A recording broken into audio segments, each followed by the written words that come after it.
Hello, everybody. Flotsam, what's going on, man?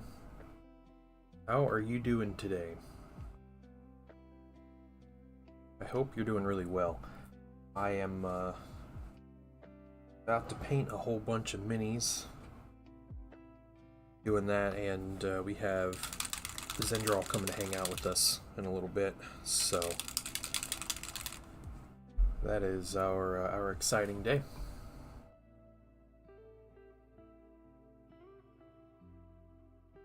Let's go ahead and jump in. A whole bunch of things going on here. A bit of paint down. We gotta put our timer out because we are timing this. We're going to have to do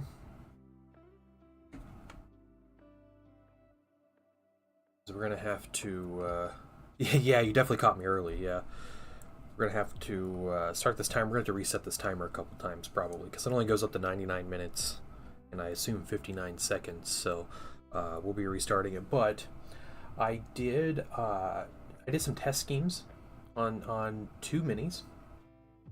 So ooh, we got a giveaway entry. Nice. All right, dude. Giveaway's gonna be good this year, this month. So yeah. But yeah, I did a test mini here. I did this test mini, and I think I'm gonna stick with the way this one works. They have different hats on. Like this one has like a desert kind of helmet. This one has an actual helmet on. But yeah, we have the completed mini. On my way. Stop. Okay, cool.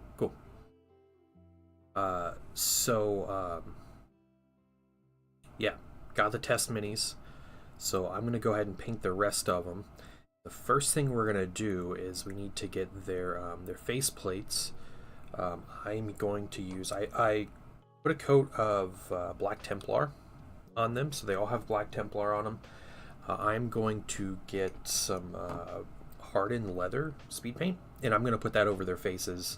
It's the only time I'm going to use this color, but it's going to alter it, make it look more like a brown, and I think it just looks a little better. So we're going to do that first. I'm going to start the timer. My big problem at this point is finding a place to hold minis as I finish them, but we'll figure it out. So yeah, that's what we're gonna do. So let's start this timer and just jump right in. Aslan, what's up, man? What's going on?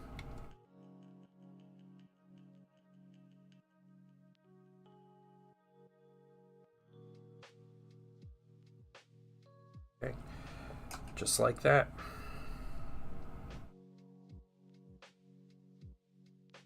I learned it looks a lot better when you separate out the mask from the helmet. The mask looks a little better with some kind of leather tones in it.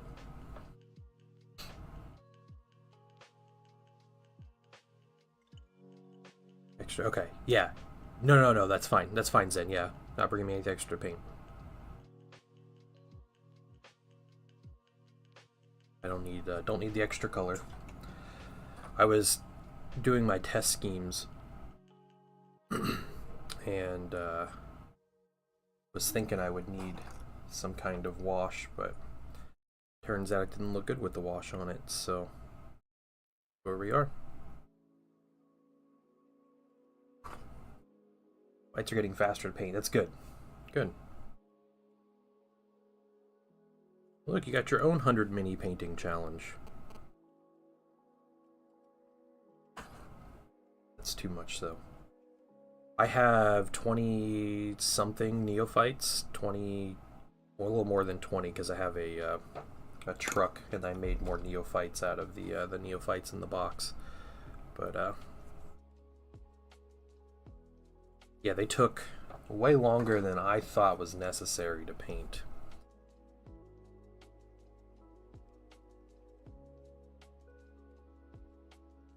So, just my opinion, but minis have a lot of details on them.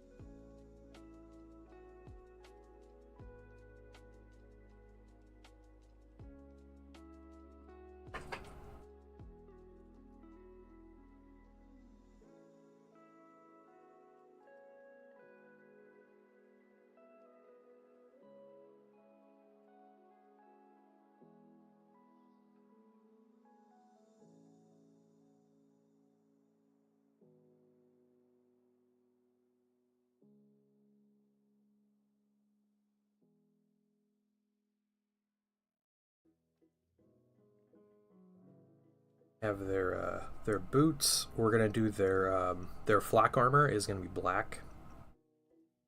Something we determined. We're gonna put some red accents on them.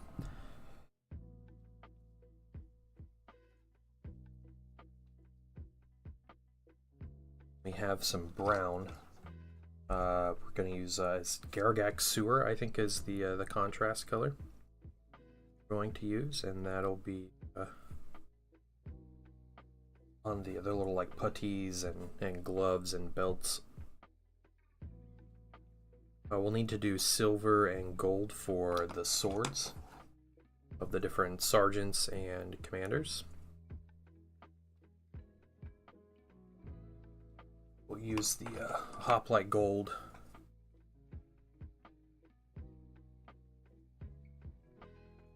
The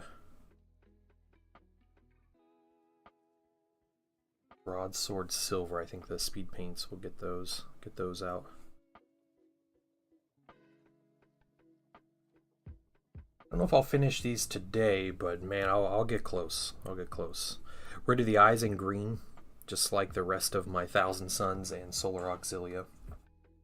That's another way they'll kind of tie in.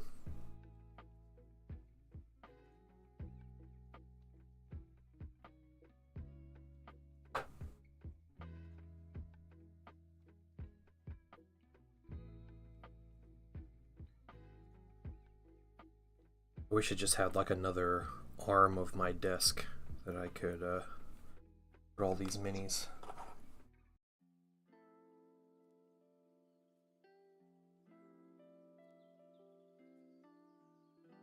Hope everyone's having a good Thursday. It was Heresy Thursday, so had a cool cool Overseer, Legion Overseer.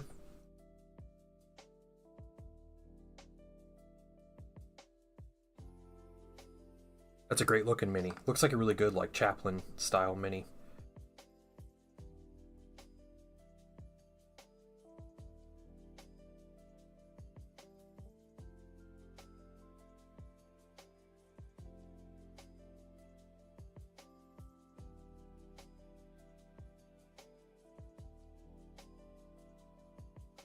Hey T Slayer, what's going on?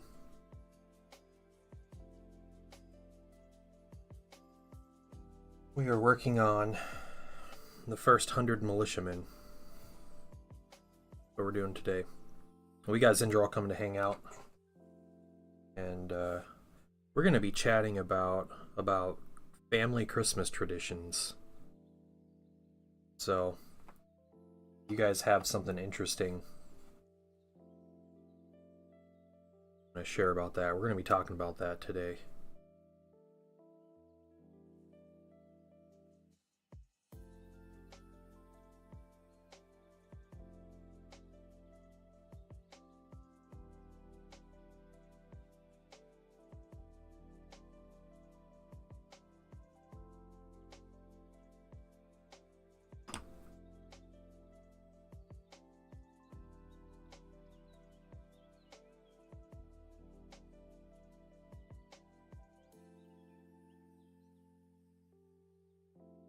Nothing much, alright.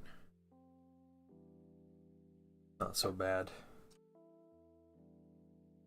Boring is okay.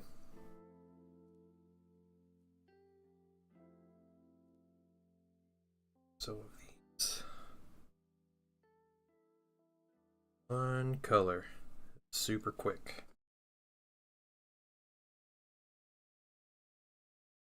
Probably would have done these masks in brown. I think the next ones I'll just do a brown, like a Garagak Sewer or something.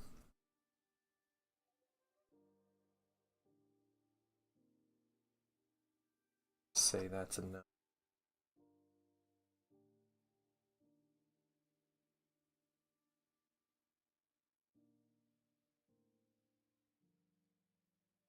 Like a limitless number.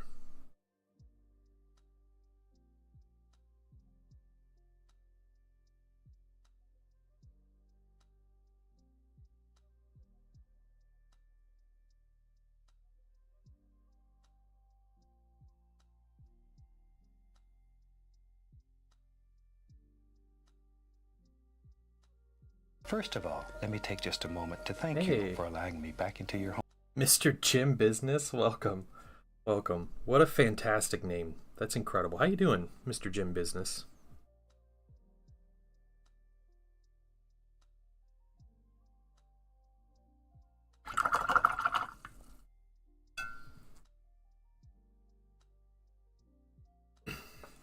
We're just timing ourselves to paint 100 minis. Not as a race or anything, but I get a nice nice gauge on how much time these take, and maybe edit and post this up on YouTube or something.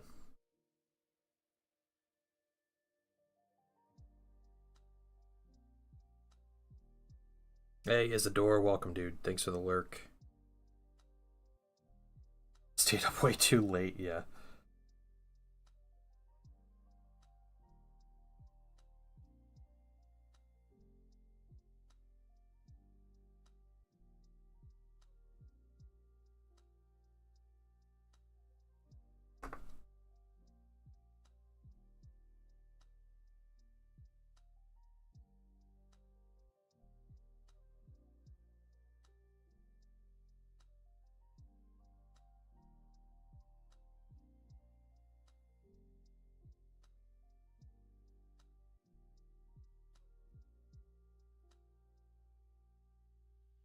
So many minis.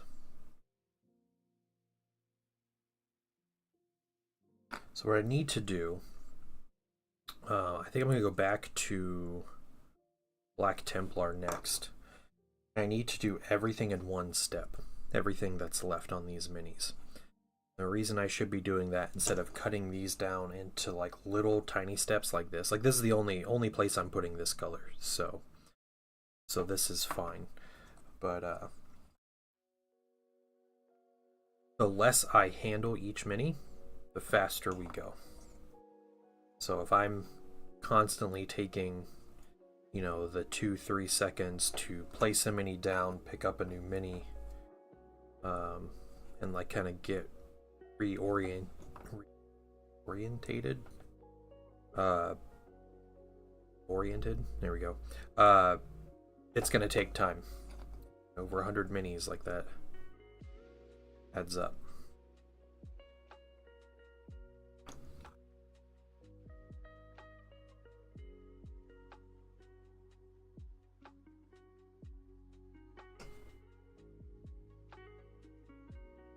I hope you guys have your Christmas stuff ready.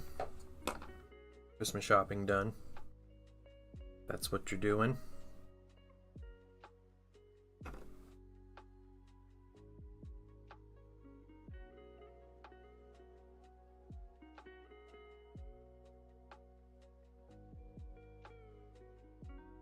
I never got black on his face. Fine, we do black, we'll come back around and get him. Paint 100 minis at a time, you are bound to skip some things. I figured the mask I would miss at least one. Let's put you right there. Let's get him first next time around. Stuff I need will be picked up this Saturday. What's the last like Christmas gifts? Is that what you're talking about? Not talking about your Gene Stealer army, right?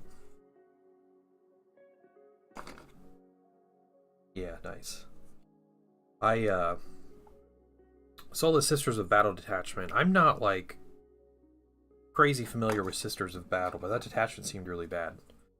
Like, I know miracle dice are really important, like a really important mechanic, and they just got like the number of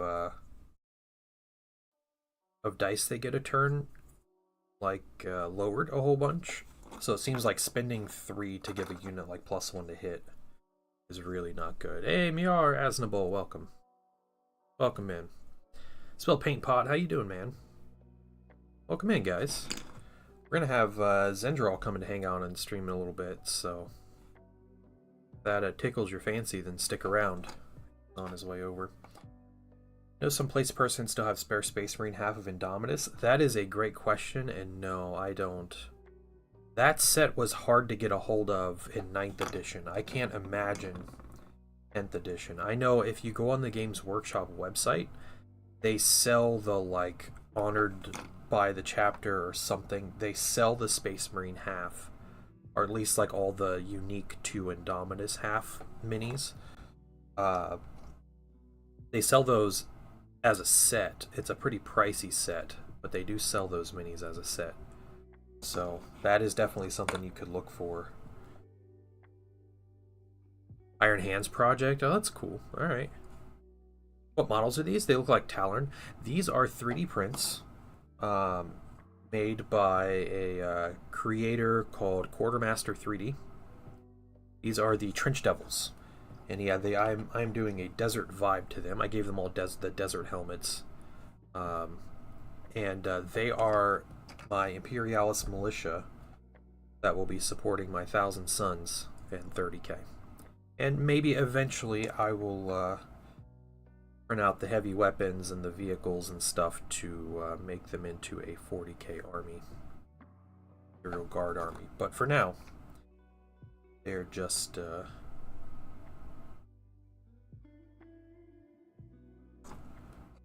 militia. Captain. I think it has more than that. I think it has like the Chaplain mini and it has a couple other things, right? I think it had more than that. It had the Lieutenant. Like, it's not a... I don't think it was a terrible deal, Aslan grants. I think the problem was, though, in 9th edition when that Indominus came out, it was $200 for the whole set. And, you know, $100+ for, like, not quite all the Space Marine stuff was definitely, it feels bad. It's only like 5 models. Okay. Can you buy, like, the Relic Shield Lieutenant and stuff separate? We'll value Miracle Dice for Righteous Sacrifice. That makes sense, Ghost Hawk. Yeah. Yeah, I always feel like I've noticed Sisters player using those low-value Miracle Dice to, like, swap out stuff. Because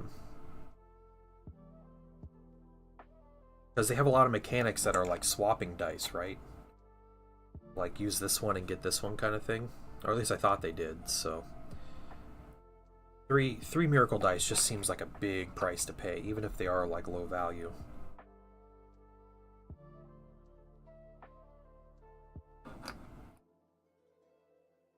Iron Hands just jumped up the list when it came to which chapter my Restore hobby was going to be. Okay. Here's grants +1 OC. Yeah, to Heavy Intercessors, yeah. That's cool. Or Tor Garadon got left behind, but... Yeah, Space Marines look like fun to run with the changes. I'm curious to try them. Hopefully I'll be playing some 40k soon. We'll see.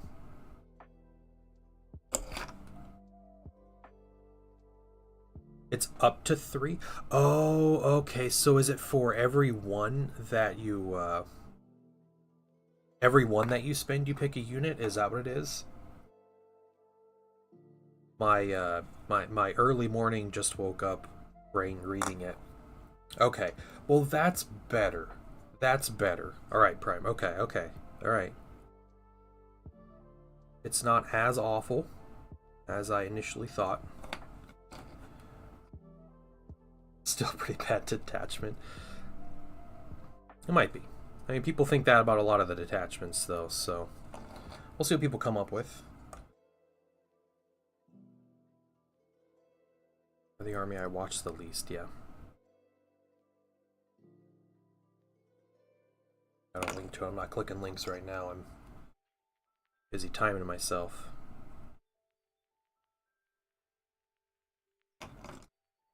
Almost done with this color.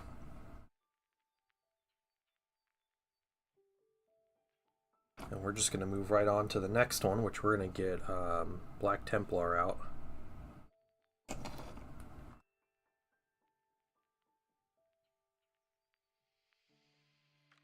Okay. Ryan, where's Black Templar? Heavy on Heavy Intercessor and Dreadnoughts? Yeah. Heavy Intercessors are already good, like, objective holders. But yeah, I feel like a unit of 10 with some, with like a nice durability buff And the extra OC, because they end up being, what, 3 OC then, right? Because they're 2 OC each.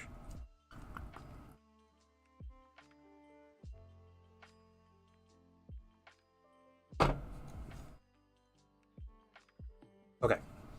Get this guy. Start with his mask here, just to match him up with everybody, because we forgot his mask. And we have a couple other things. We have his boots.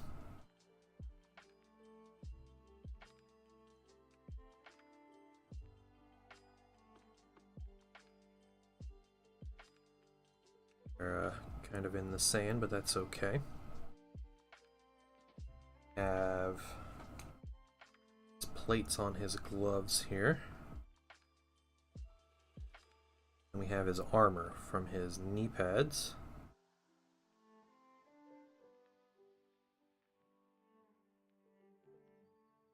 And his actual chest armor. Yeah, Grant, Aslan, I settled on black for the armor. It seemed to work really well, kind of fit with everything else.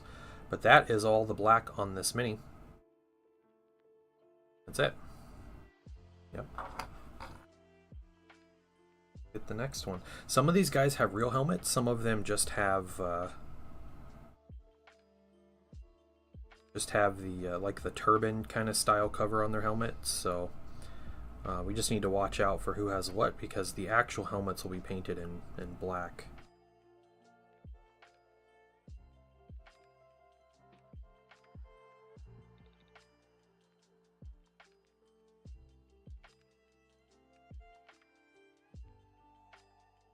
The Legion Overseer model looks good.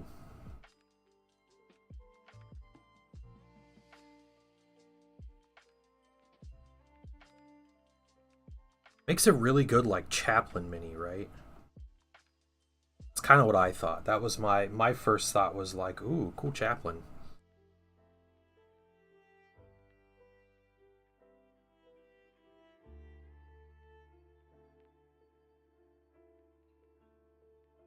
I think it's funny, though, they talk about how, you know, the loyalist overseers would use, like, inspiring rhetoric and, you know, rousing speeches and stuff. And I'm like, that doesn't sound like an Iron Hands thing. You know, like, I definitely see someone like the Iron Hands just straight up like forcing people to go forward, or just like killing them. Hey Choach, what's going on, man? Been a while, dude. How you been?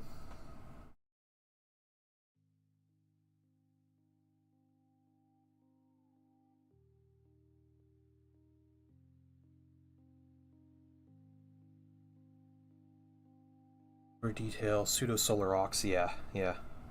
It's cool. It's cool.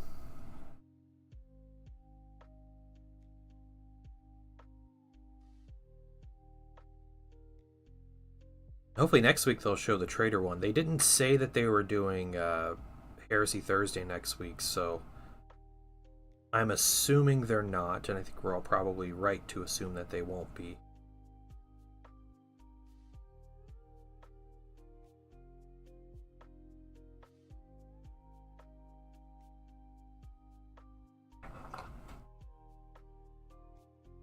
Okay, so sergeants all have helmets.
Okay.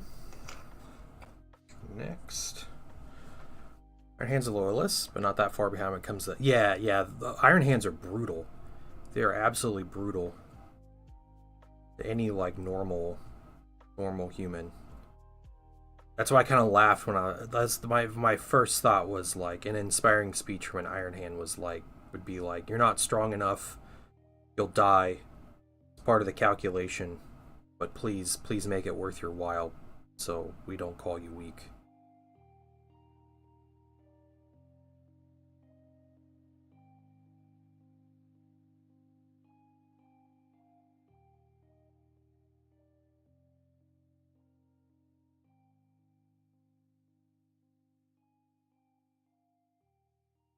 Yep. You know, spirit is willing, but the flesh is spongy and bruised, right?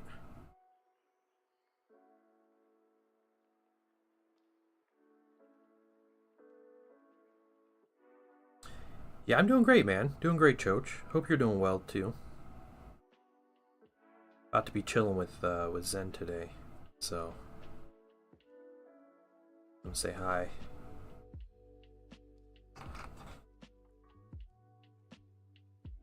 Just 2 thoughts short of Iron Within, Iron Without.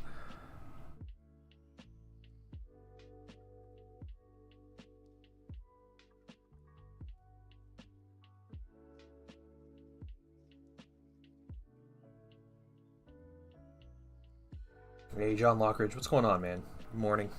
Happy Thursday. Do Superman looks good? Interesting, I don't care. I haven't watched like a Superman movie or a DC movie in such a long time.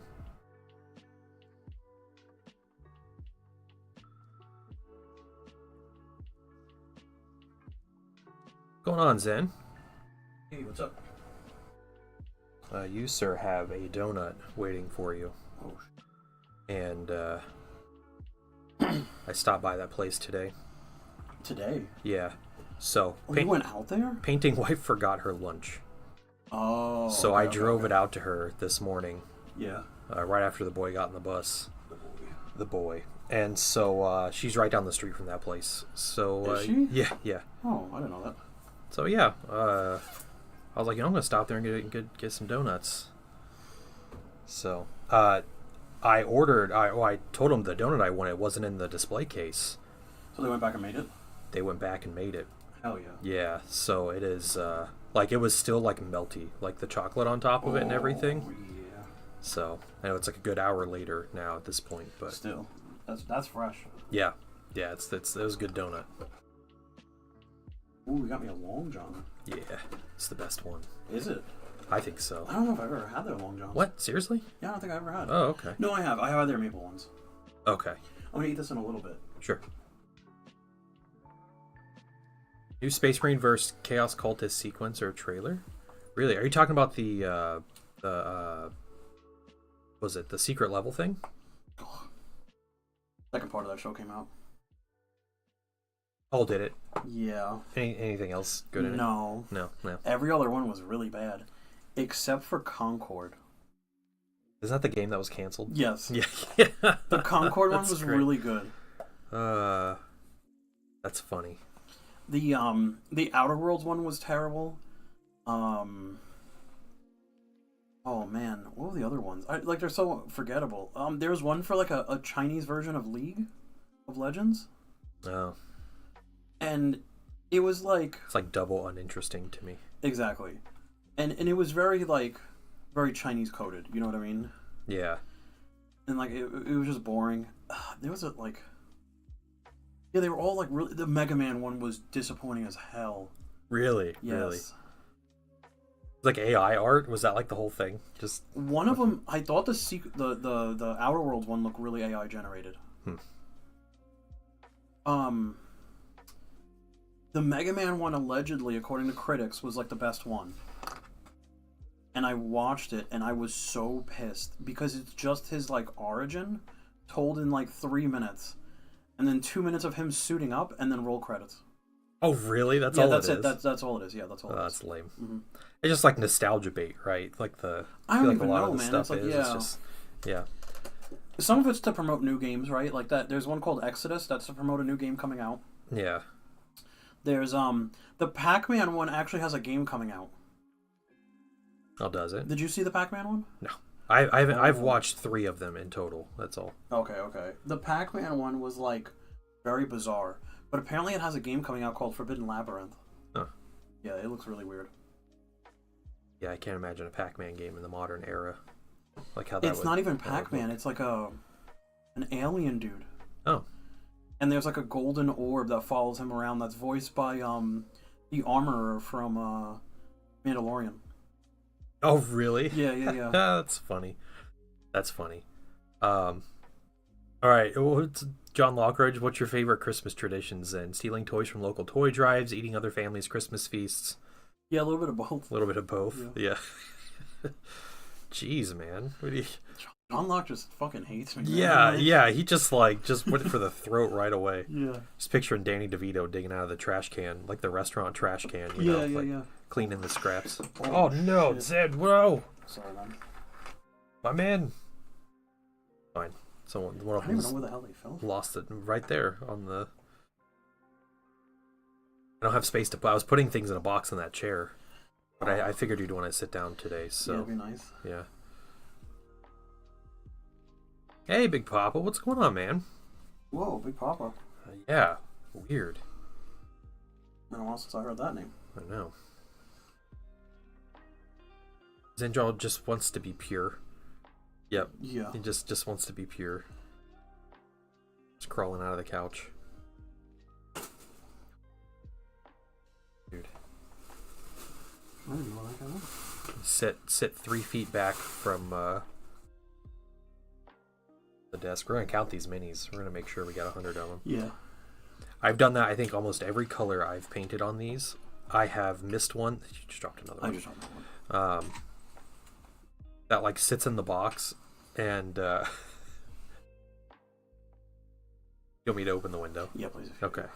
Your short arms aren't helping you here. No, short arms, big belly. Yeah. It's a disaster. 1 second. Yeah, I've been doing well. The Unreal one was good. The Unreal one was really good. I enjoyed it. I actually did enjoy that one. And that was nostalgia bait because like there's no real story behind Unreal Tournament, right? It's like just a shooter. Yeah, just like multiplayer, right? Yeah. 1 second. So I can knock them all down. Yeah.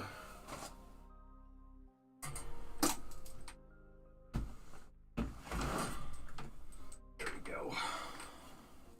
All right. Oh yeah, thank you. So there's no real story behind it. So instead, it's just nostalgia bait because they have like the original like voice lines. Oh, is that So, what like, it is? rampage, double kill, triple Yeah. kill. But it's like supposed to be like real people. It's a robot that fights like humans. Like Oh. it's you'll see. It's actually really good though. Okay. Like the story, like story wise, is actually really good. Spelunky was really whack. It didn't tell you anything about the game, except the fact that the characters just keep dying over and over, and they just show that, and then they're like, "Wow, every death isn't a death; it's an adventure." Yeah, see, I've never played or done anything with Spelunky. I don't know what it's about, so yeah, that's confusing. And yeah, I left that animation not knowing anything about it again. Yeah. Cool. This is. I'm glad I watched this. Good update from Big Pop. He said the deer have not won. But oh yeah, the battle. He of the is Roses, alive. right? Yeah, the Battle of the Roses. Good for you, man. Fighting the good fight here. Dude, I went to the gas station. Every single coffee thing was empty. They have like Oh, four weird. like giant coffee containers. Mm-hmm. Every single one of them was empty. I was like, "Are you kidding me?" 'Cause I wanted something hot to drink, so I was like, "Oh well." That's too bad. Busy. New role at work. Put many hours in. That sucks. Or it's good. I don't know. I don't know if you want to be putting a lot of hours in, but it sounds terrible.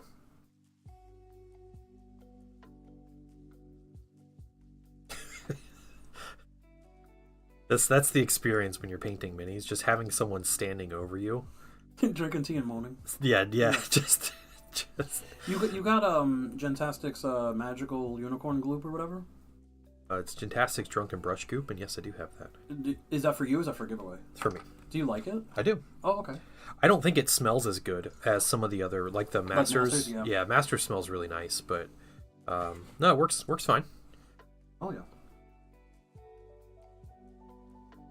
Because I've been thinking about picking some up when my Masters, like, runs out. Because every hobby store I go to has that stuff in stock. Yeah. Plus, it's kind of cool that she, like, hand packs it. Like, that's kind of wild to me. Right, and, like, you can tell, which is cool. Like, the way it's packaged is really, like, nifty.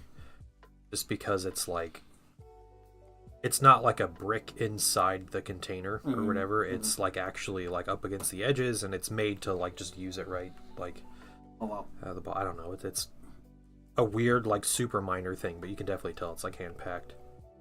It's, like, for the best. And for a major player in, like, the art space, to be hand-packing any item is insane. Yeah. But they do that with all their paints, don't they? Don't they, like, hand measure their paints and stuff like that, or? No, they have machines, but yeah,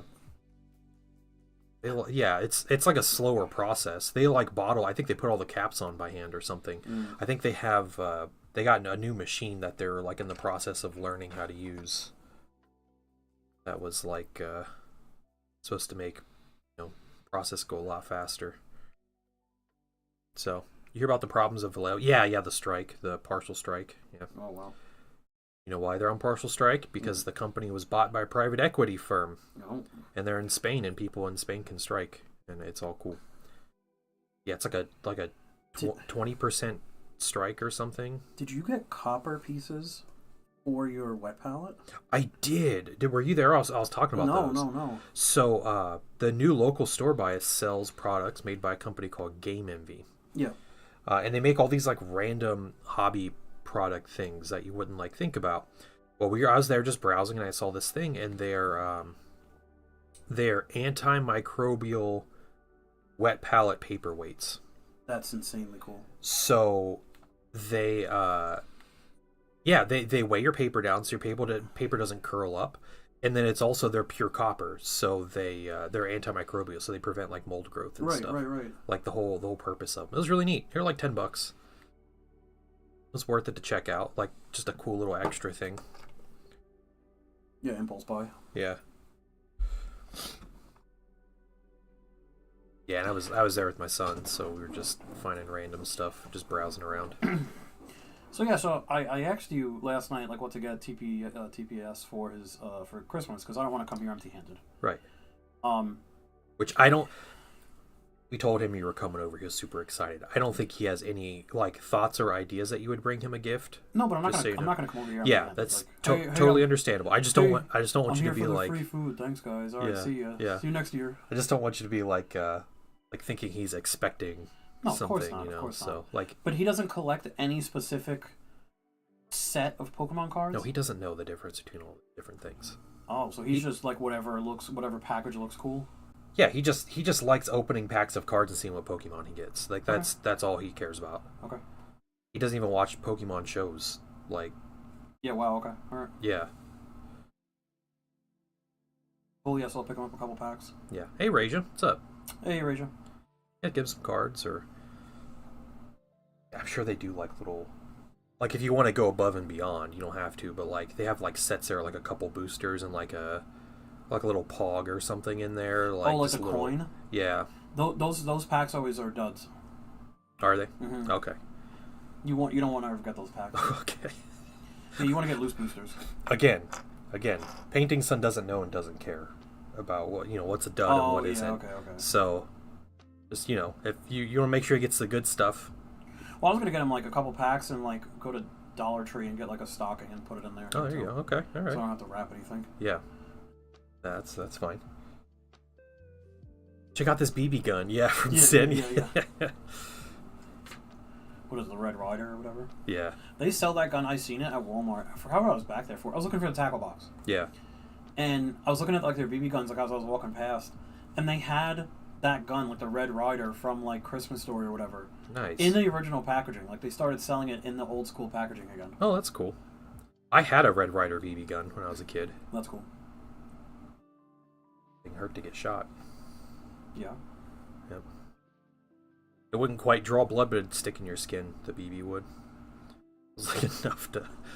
It also put a nice little hole in a window. Nice. We found out. Yeah. The fun way. Trick or treat cards. Yeah, the trick or treat cards are they're 50 packs for like $30. Did you see those? Mm-mm. They had them at the local game store. Oh wow. Pokemon sells trick or treat sets, and they're like little mini boosters. Yeah. Huh. Let's get them a pack of Magic cards. Get them Yu-Gi-Oh cards. Yeah. God, no. You'd start getting like PTSD. Start freaking out. Yeah. Hey, Smago, what's going on? Oh, now pretty well made. Could use it as a blunt weapon if I need to. The Red Rider, nice. All right. Yeah, my sister's doesn't even know what she's doing for Christmas. Okay. Because her whole family's sick now with the flu. Yeah, that sucks. Yeah, so she's like, we don't even know what we're doing. We don't even know who's going to be good come Christmas Day. Right. So, all right, coming over to eat dinner at my house then. Yeah. Great. Yeah, I'll make applesauce. I was talking to my sister last night about it. I was like, I don't know what the hell to make because your wife's allergic to everything. Yeah. Yeah, she is. She is. And my sister's like, oh, he's making latkes, make applesauce. I was like, oh, hell yeah, because you put it on the latkes. Which I've never done before. Oh, it's incredible. Yeah. All right, I'm excited to try it. I'm not normally I normally don't like applesauce. I've never liked applesauce, but homemade applesauce I feel like will be a completely different thing. Yeah, I'll put honey in it. I think apples and honey would be good as a sweetener. Cool. Yeah. That should be fun. I was looking up latke recipes just to get an idea, and I realized that latkes are made with eggs normally. Yep. You can't eat eggs. Yep. So I found some eggless substitutes. Do they use applesauce? No, that is a normal baking substitute though for eggs or applesauce. But so there, you bring the applesauce and we'll just put it in the latkes.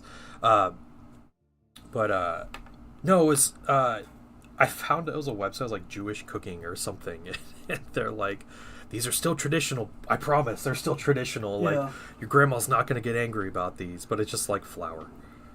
Oh, okay. Yeah, they're acting like it's people are going to freak out at the at the dinner table. About hitting 100 messages. It does it every time. I don't know why. That's so whack. Every single time it does. Yeah, I don't know why.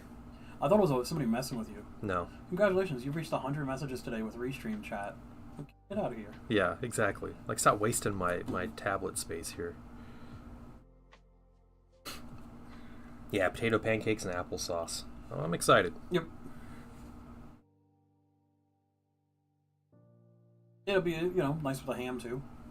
Why not? Yeah. Should be good. Good meal. Pork and apples always goes good together. Yep. Me and my mother-in-law. Joy. Yep.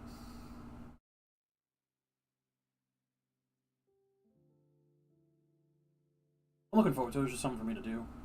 Right, yeah, it'll be fun. Otherwise, I was just going to sit at home and do nothing. Right. Just another day. Which is kind of lame. I think the day after, my sister was saying she was going to do, dinner with me, virtually. Cool.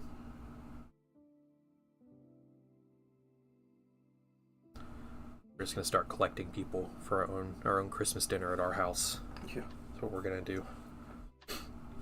Finally got out of my painting motivation slump because work frustrated me enough. I said, okay, I'm going to paint. That's the way. Yeah, that's what you got to do. Decompress. Hi, Sophus. Thanks for the sub. And good morning to you. How you doing? Slow cook my ham with cherry Dr. Pepper. Wow, okay. Whoa. Sounds sticky. What in the name of Louisiana is that? Yeah.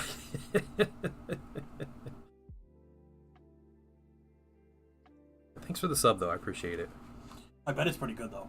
I bet it is good. Yeah. I do like cherry Dr. Pepper, too, so. Yeah.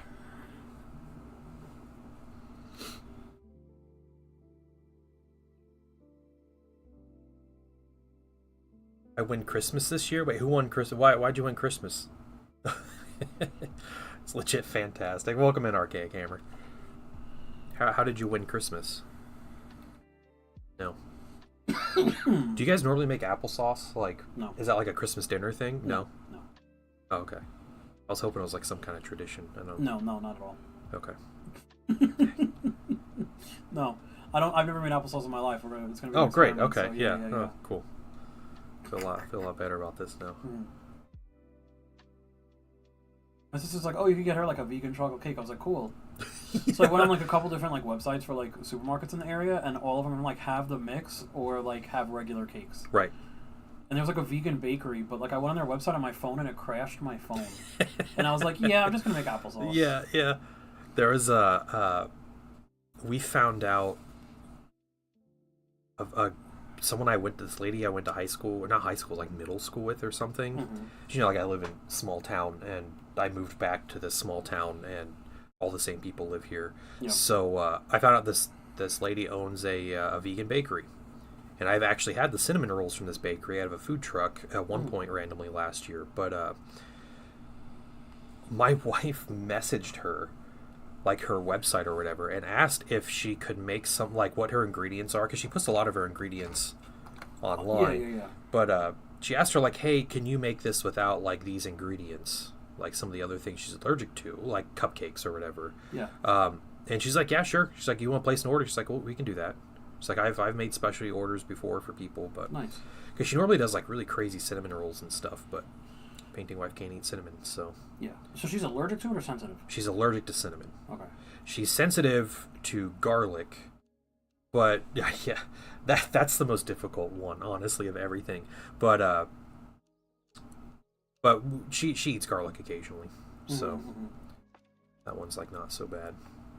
So like. You know, this will be like Christmas dinner will be like a meal that I'm gonna put garlic in every. Yeah. It probably won't be garlic in much, honestly, just because you don't put garlic in latkes or. Yeah, probably in the green beans. She's allergic to cupcakes, basically. Yeah, if there's an ingredient in a cupcake, she's pretty much allergic to it. Yeah. I always think of it like the way I remember is French toast. Like she's allergic to every part of French toast except the bread. Yeah, except the bread, depending on the bread, though. Yeah, like, yeah. Yep. Milk, eggs, cinnamon, and vanilla. Yeah. We laughed about it. It was like the ingredients of a pancake, you know? Like, used to make pancakes all the time. And so she can have imitation vanilla. Okay.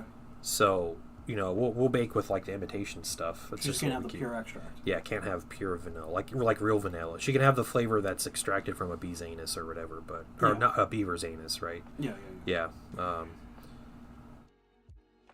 You know, but not the other kinds.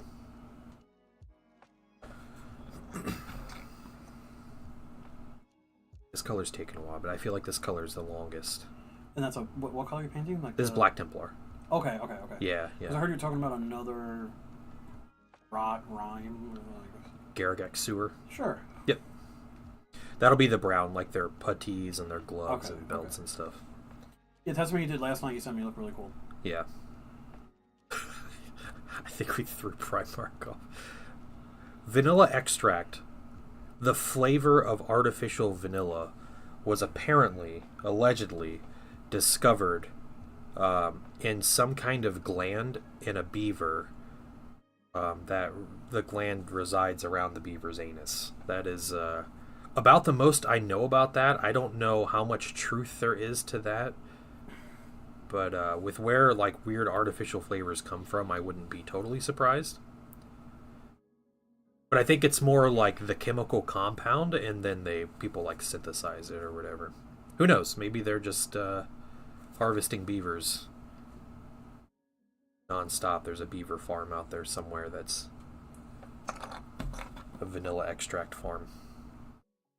Black Templar Contrast is working out well. Yeah, Big Papa's on Twitch. Man, he moved over. Vegan bakery website crashed. The most vegan bakery thing I've heard. Yeah. It crashed my phone. It almost restarted my phone. That's crazy. Like I clicked on their menu, and then like my screen went back to my home wallpaper, and then slowly loaded in all my like home icons and widgets. I was like, whoa, okay, I'm not gonna go back to that website. Dude, there's a vegan bakery in this town that's like a good distance from us. We would make the trip every once in a while to go get donuts from this place. I know what you're talking about. Yeah, tell me about it. Yeah, it's in a little town called Circleville, and Circleville Pumpkin Festival capital of Ohio. It's not the Pumpkin Festival, dude. It's the Pumpkin Show. Oh, Pumpkin. Pumpkin Show. Right. So there's no festival. It's a show. All right. Yeah. Legally distinct difference. Oh man, people get real serious about it. But yeah, it's just a little like meth riddled town basically. Nothing. With a Walmart and a Panda Express. Yeah, with a random weekly festival or a festival happens once a year that that attracts like 200,000 people. It's ridiculous. What's a pumpkin show? A pumpkin show. It's a festival where it's based around like the who can grow the biggest pumpkin kind of thing, but it turned into like a big like fair. Basically, it's just a fair. That's all it is. Yeah. With like pumpkin flavored things. Anyway, that's what this entire town is known for. And fentanyl. And fentanyl. Yeah, they're known for pumpkins and fentanyl. They have a water tower, and their water tower is a pumpkin. Yeah, it is. They painted it like a pumpkin. Anyway, this little town has a vegan bakery. And they have the most amazing donuts. And they're vegan. Painting Wife can't eat them, though, because they have vanilla in them. So, every single one of theirs? I'm sure they do, yeah. That's so wild. So, like, we would go get donuts from there occasionally. Like, we would, like, make a road trip and go down to Circleville to get these donuts. It's also, like, a really old bakery, too. Like, it's been around for a long time. And I think they had a world record at one point for the world's largest pumpkin pie. So, yeah. Check out the Animation Warhammer YouTube channel posted. They post a new animation. What? An official one? Well, if it's the Warhammer YouTube channel. Yeah.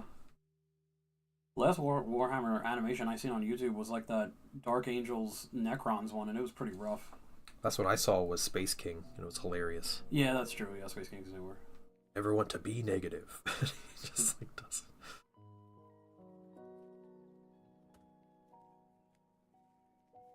Yeah, Blood Brothers and... Yeah. I love when he shoves the chaplain's body into the mutilated kid. Or his, what is it? His gonad? No, it's globules. Globules, yeah. Yeah.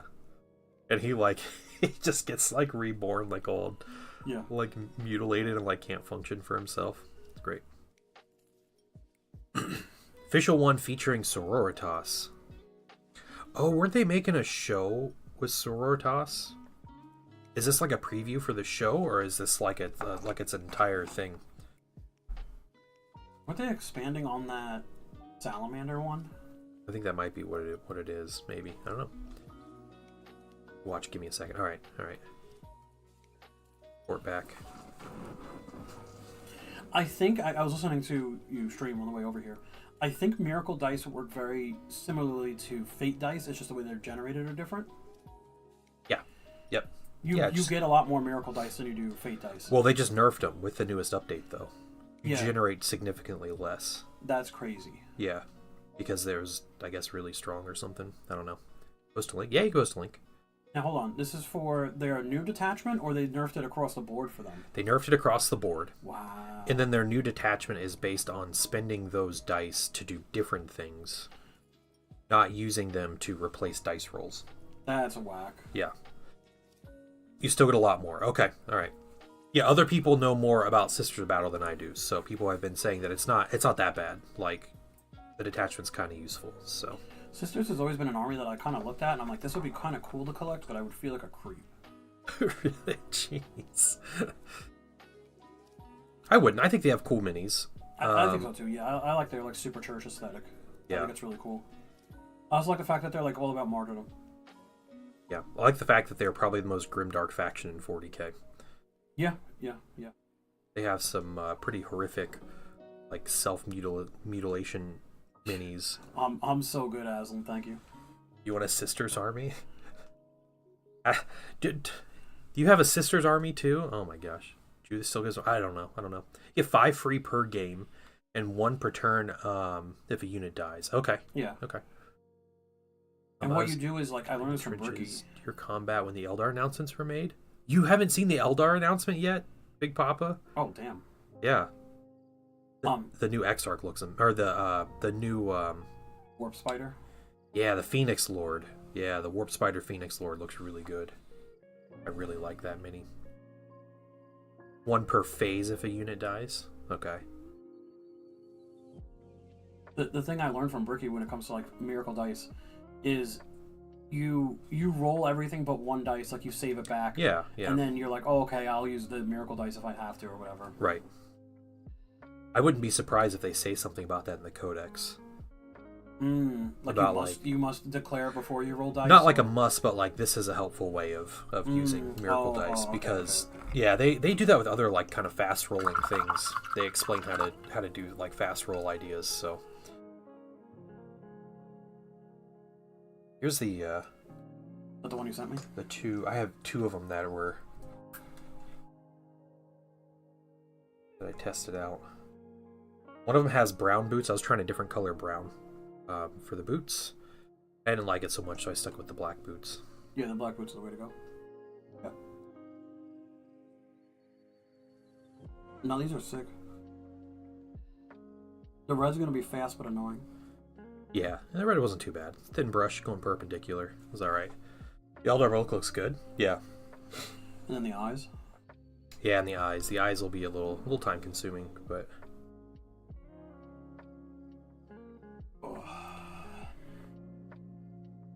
alright, so Zen, Christmas traditions. What do you got? Apparently not making applesauce. I thought applesauce would have been like a thing. Like, yeah, we have it with our Christmas dinner, but... No, my sister just brought it up and she's like, oh, just make applesauce. Because latkes. Alright. Cool. So... He's going to buy a jar of applesauce, guys. He's going to dump it in a bowl. Yeah, I'll be like, I made this. Yeah. You warm it up a little bit. Okay, it's going to be like lukewarm applesauce. You shut up. I'm trying to think, like, we didn't have a lot of them. We did a lot of stereotypical stuff. I think my mom was born and raised, like, Italian Catholic. So we have a lot of, like, weird traditions from that. So the night before, we didn't eat meat. Okay. So Christmas Eve, we didn't eat any meat. I don't know where that came from. So we would always have, like, a fish dinner the night before. Like, usually, like, flounder or something like that. Like, just fried flounder. Maybe some shrimp. And a like tomato sauce, like shrimp and pasta. Okay. And we'd always open like sometimes some years like a big gift on Christmas Eve, sometimes like a small gift. But like one gift. One gift, yeah. Yeah. And then like the next day, we always had like a big breakfast after we opened gifts. Yeah, and then we just kind of like chill the rest of the day. I remember my mom always put on, oh my god, like the 1960s like claymation. The Rudolph and Frosty and all those, like the Jack Frost one. Yeah, Year Without Santa Claus. Sure, yeah, with like the Heat Miser and the Snow Miser, Yeah, the yeah, Canadian yeah. Christmas movie. Yeah, Yes. I remember. Yeah. So my mom always put those on, but I was always sick. Like every Christmas, like or around there, I was always sick. So I have this weird association with those movies and being sick. Okay. Huh. So seeing those movies makes me feel sick. That's funny. Yeah. Santa Claus Come to Town last night. You watched that last night. All right. Yeah. Like, yeah, the one where the guy, like, I think it was Rudolph, where, like, the one guy wanted to be a dentist. One elf or whatever. Remember. I don't remember details from this, but they're like a fever dream. Yeah, yeah. Well, yeah. For me, it legitimately was. I mean, it made me feel like, yeah, like physically ill. Yeah. I don't remember. Like, we didn't have a whole lot of Christmas traditions, honestly. I was kind of, like, racking my brain last night when you told me you wanted to talk about this. That was about the extent of it, honestly. Yeah. Real stereotypical stuff, like, nothing really crazy, like, nothing really, like, unique. Moving out here, I would go to Christmas at my in-laws, and we would do Christmas Eve at her grandmother's.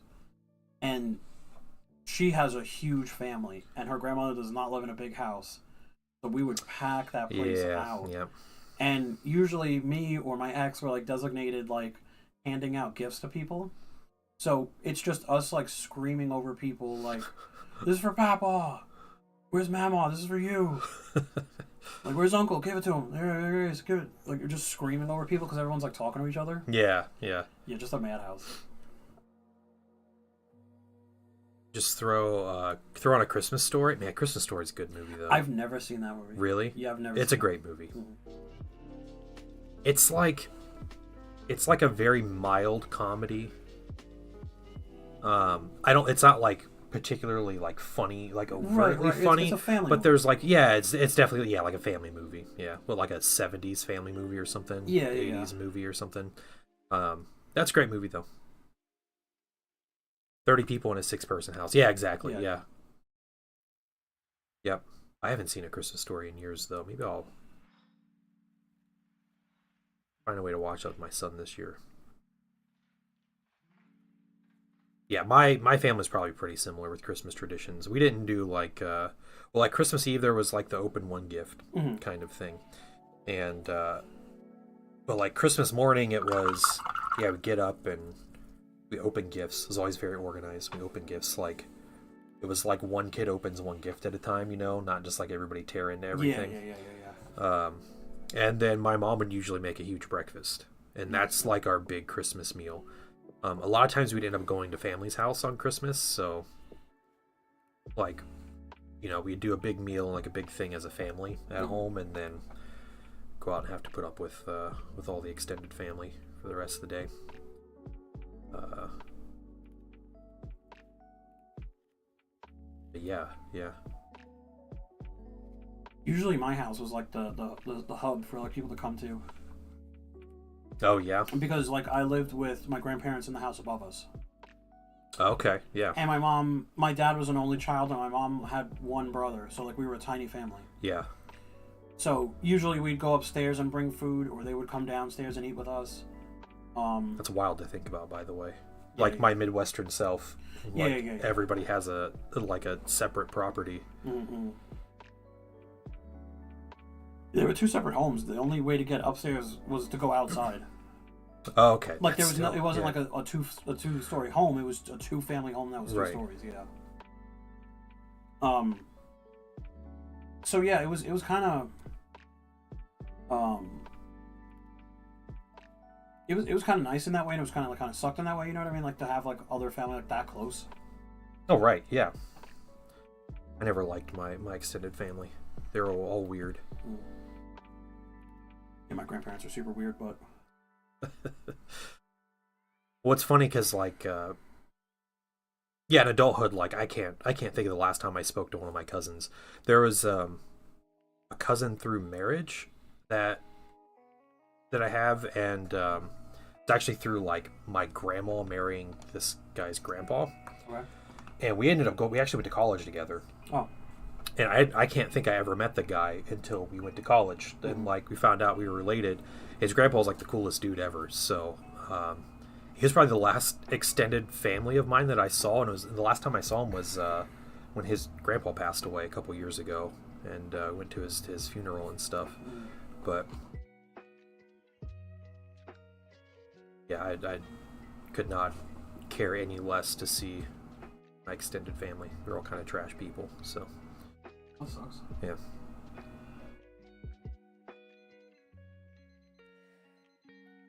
Made sure to put Vash door far away from the edge where he was. That's good call. Good call. My clumsy ass will knock him over. He just shattered a million pieces. The plastic mini. Immediately. Yeah. We always open presents with my dad's side of the family on Christmas Eve, and then my mom on Christmas Day. Yeah. Yep. My wife's birthday is on Christmas Eve. So that sucks. That really does. It kind of does. Well, it kind of sucks all around because, there's always like the combined, like you don't get like it's not like you have like a day to yourself, right? Yeah. But then like buying gifts for her, it's always like, now which one's Christmas and which one's birthday? Yeah, I mean like, and I'm sure some people in her life like growing up like skimp like here's consolidate. Yeah. Yeah, here's a gift for you pick. Right. Is it your birthday or Christmas? Who cares?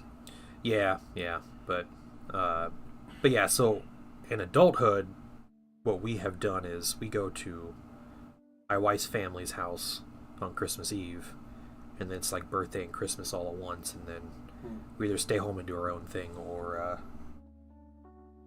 go to my brother's, who's the one that lives in town. Christmas Day?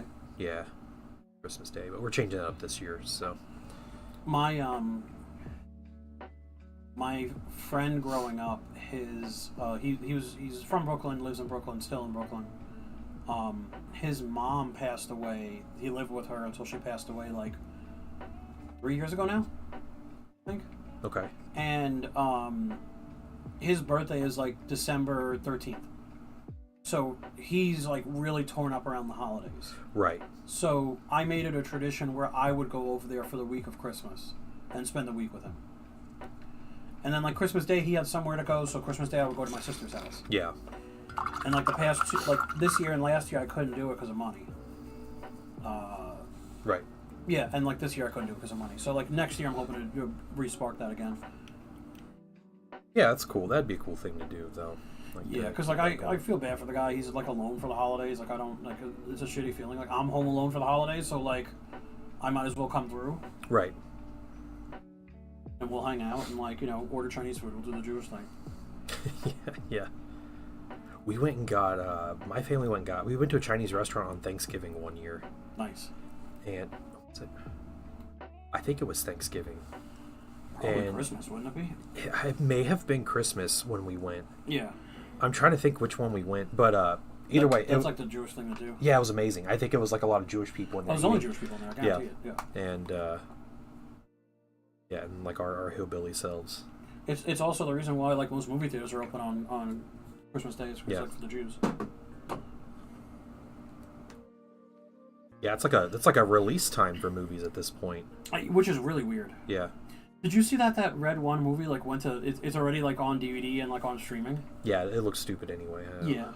It's sad too because like they really pumped money into it hoping it would be like the Christmas movie, right? Like the new Christmas movie tradition or whatever. Yeah. But they also did it like as like a hey, we're not going to do a sequel or a prequel or a nostalgia grab, like cash grab. We're going to do an original movie. Yeah. And it flopped, and then like, well, there's another original movie flop back to nostalgia. Right. Well, I just looked at like the poster, and I just assume it's just The Rock being The Rock.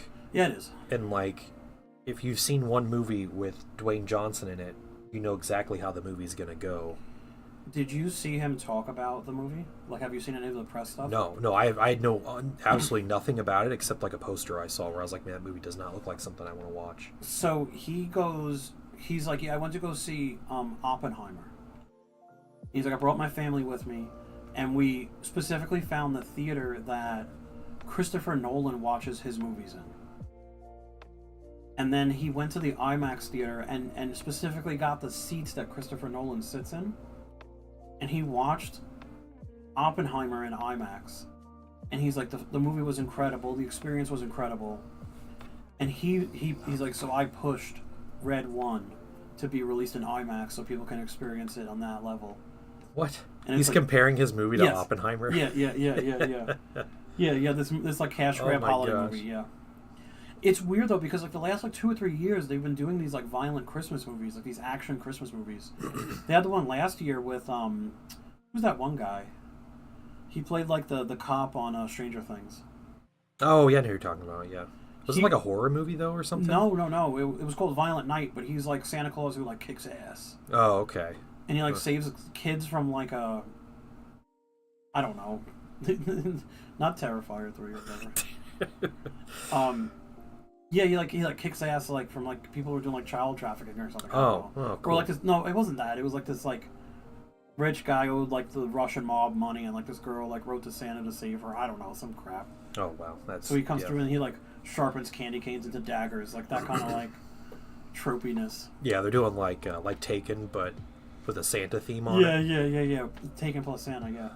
Ugh. I love because that's how movies are actually pitched.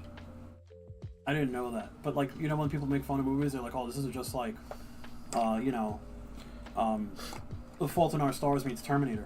Right. That's literally what they do. Yeah, They'll be like, "Yeah, this is what my movie is. It's like these two movies combined."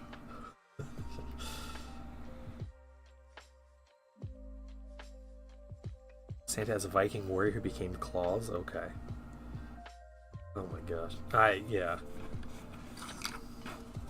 I don't know how long it's been since I've seen a good Christmas movie. Like since a good Christmas movie has come out. Like Elf was the last one I can think of. Elf was fire. Yeah. Elf was probably the best one to come out in a while. Yeah, movie kills me. It's a good movie. Yeah, other than that, man, like is it Marley and Me, a Christmas movie? What? Is it? I've never seen it. I don't know. It's about it's a sad dog movie. I thought it was just about a dog dying. Yeah, but it has something to do with Christmas. I don't know. Oh. My favorite Christmas movie is the 2012 Folgers commercial. Just you're stupid. I love that you watched that on stream. It's incredible. Yeah, yep. That was something.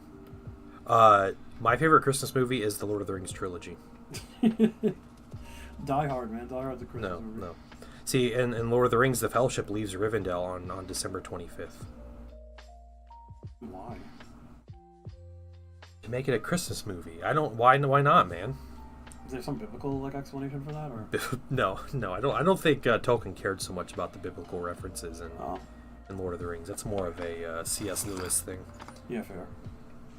The Jesus allegory line. Yeah. Elf came out in 2003, so that means that the Return of the King came out after Elf, meaning Return of the King is the last good Christmas movie. So. Another dub for Lord of the Rings. You said you're gonna go see Nosferatu? Yeah. Next week. Comes out on Christmas. I'm not gonna see it Christmas Day, but You took the painting son to go see it? yeah. I'm sure he'll love it. No, I'm going to a buddy of mine I haven't seen in a while. Griff 1990. Oh yeah. We're both way too busy to hang out, so we're gonna go see like a late night showing. Just go out and watch that movie because we do both kind of like weird movies like that, so it works out. And that's like Robert Eggers or something is the director who's done some other like crazy indie film type things. So looks good. Saruman the White? No, Saruman the Claws. Yeah. Saruman the Stinky. Yeah. Oh. Yeah. That clip online is hysterical. I love Jingle All the Way. That movie's so good. I seen it a lot when I was a kid and never rewatched it as an adult. I watched it with my son last year. Did it hold up? It kind of does. That movie has a lot Sick. more like adult references. 90s movie, right? Of Like, course, yeah. But man, who is it? It's Phil Hartman, right? Is in that movie. Is he? Yeah, rip. But he is the absolute creep. Like, he is a complete... He just, like, walks into people's houses, like, wives, like, when their husbands aren't home. Nice. And just, like, helps them cook and, like, Yeah. puts his hands all over them and stuff. And and all the women are, like, just, like, oblivious to it. Yeah, it's Sinbad and Arnold, right? Yeah, Sinbad and Arnold, yep. It is perfect cast. Yeah, I agree, Big Pop. That movie's great. I loved that movie as a kid, and, I did too. Still enjoy that movie. Turbo Man. Yeah, with Turbo Man. Yeah, it was Archaic Hammers in here talking about how he got Turbo Man, so his Christmas is perfect. Yeah, they make like all those toys and stuff now. Turbo Man. The way Arnold tries to pronounce it. Did you see My Family? Yeah. Did you see the that guy on YouTube that's making like Warhammer style action figures? No. He's making like Kenner, Playmates, like old school action, like 90s action figures. He's making like Warhammer figures styled in that Oh, that's way. cool. And he's releasing like the STLs for you could print them. He did Space Marines. I didn't watch that one, but he did Gene Stealers. He did like 2 or 3 Gene Stealers, and they have like cool. Just like one point of articulation in their arms. Right, yeah, but for like an STL, it's really cool. Yeah. It's really cool. The Big Show is in it, right? He plays an elf. You remember that? In Jingle All the Way. Oh, does he really? When Arnold goes to like the sketchy like the random elf or mall Santa tells him like, hey, you need a Turbo Man? I can get you a Turbo Man. And he follows him to this warehouse in like this rundown part of town, and he goes in. There's all these people dressed as elves, and they're like smuggling like knockoff toys. Oh yeah, no, I don't remember that. And there's like a whole like police break. The police like bust it, and he's fighting the Big Show dressed as an elf, and it's legitimately part of the movie. It sounds like made up. But, I don't remember that at all. Yeah. The knockoff Turbo Man. Yeah, he opens one, just falls apart. Yeah, and he just starts fighting everybody.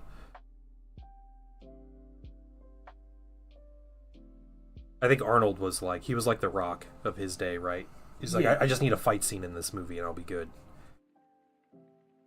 You ever watch the original Terminator?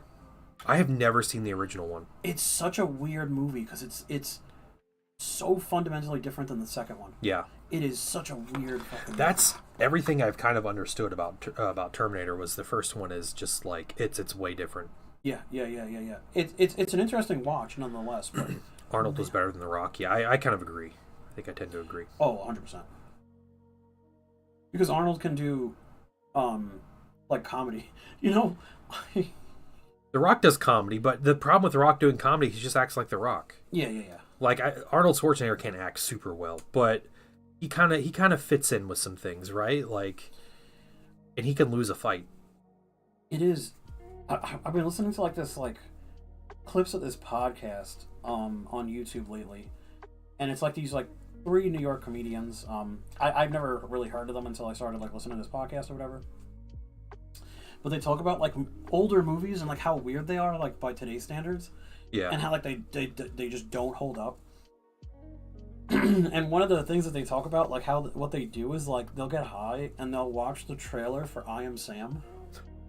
Okay. It's a movie with Sean Penn where he plays like a guy with Down syndrome. Yeah. And dude, they watched that trailer and like this guy on YouTube like put this video together where like he synced up the trailer to like them listening to it. And oh my god, that is a wild movie. I'm sure even by like those standards, like back then.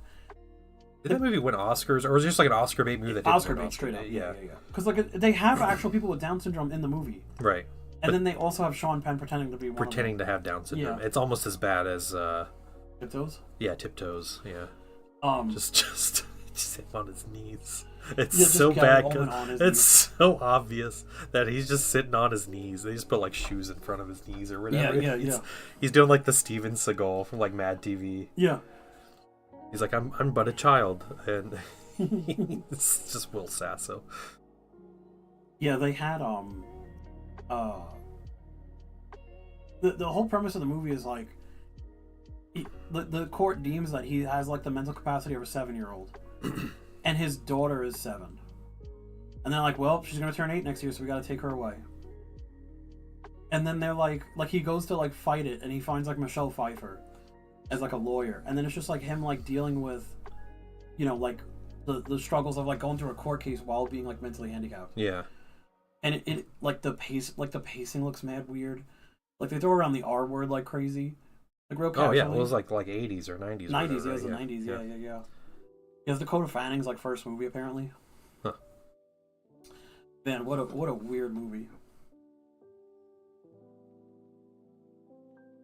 Arnold's got some chops, got comedy, yeah, dramatic, yeah. Arnold Schwarzenegger makes good noises. All right, he can do good growls and stuff. Yeah.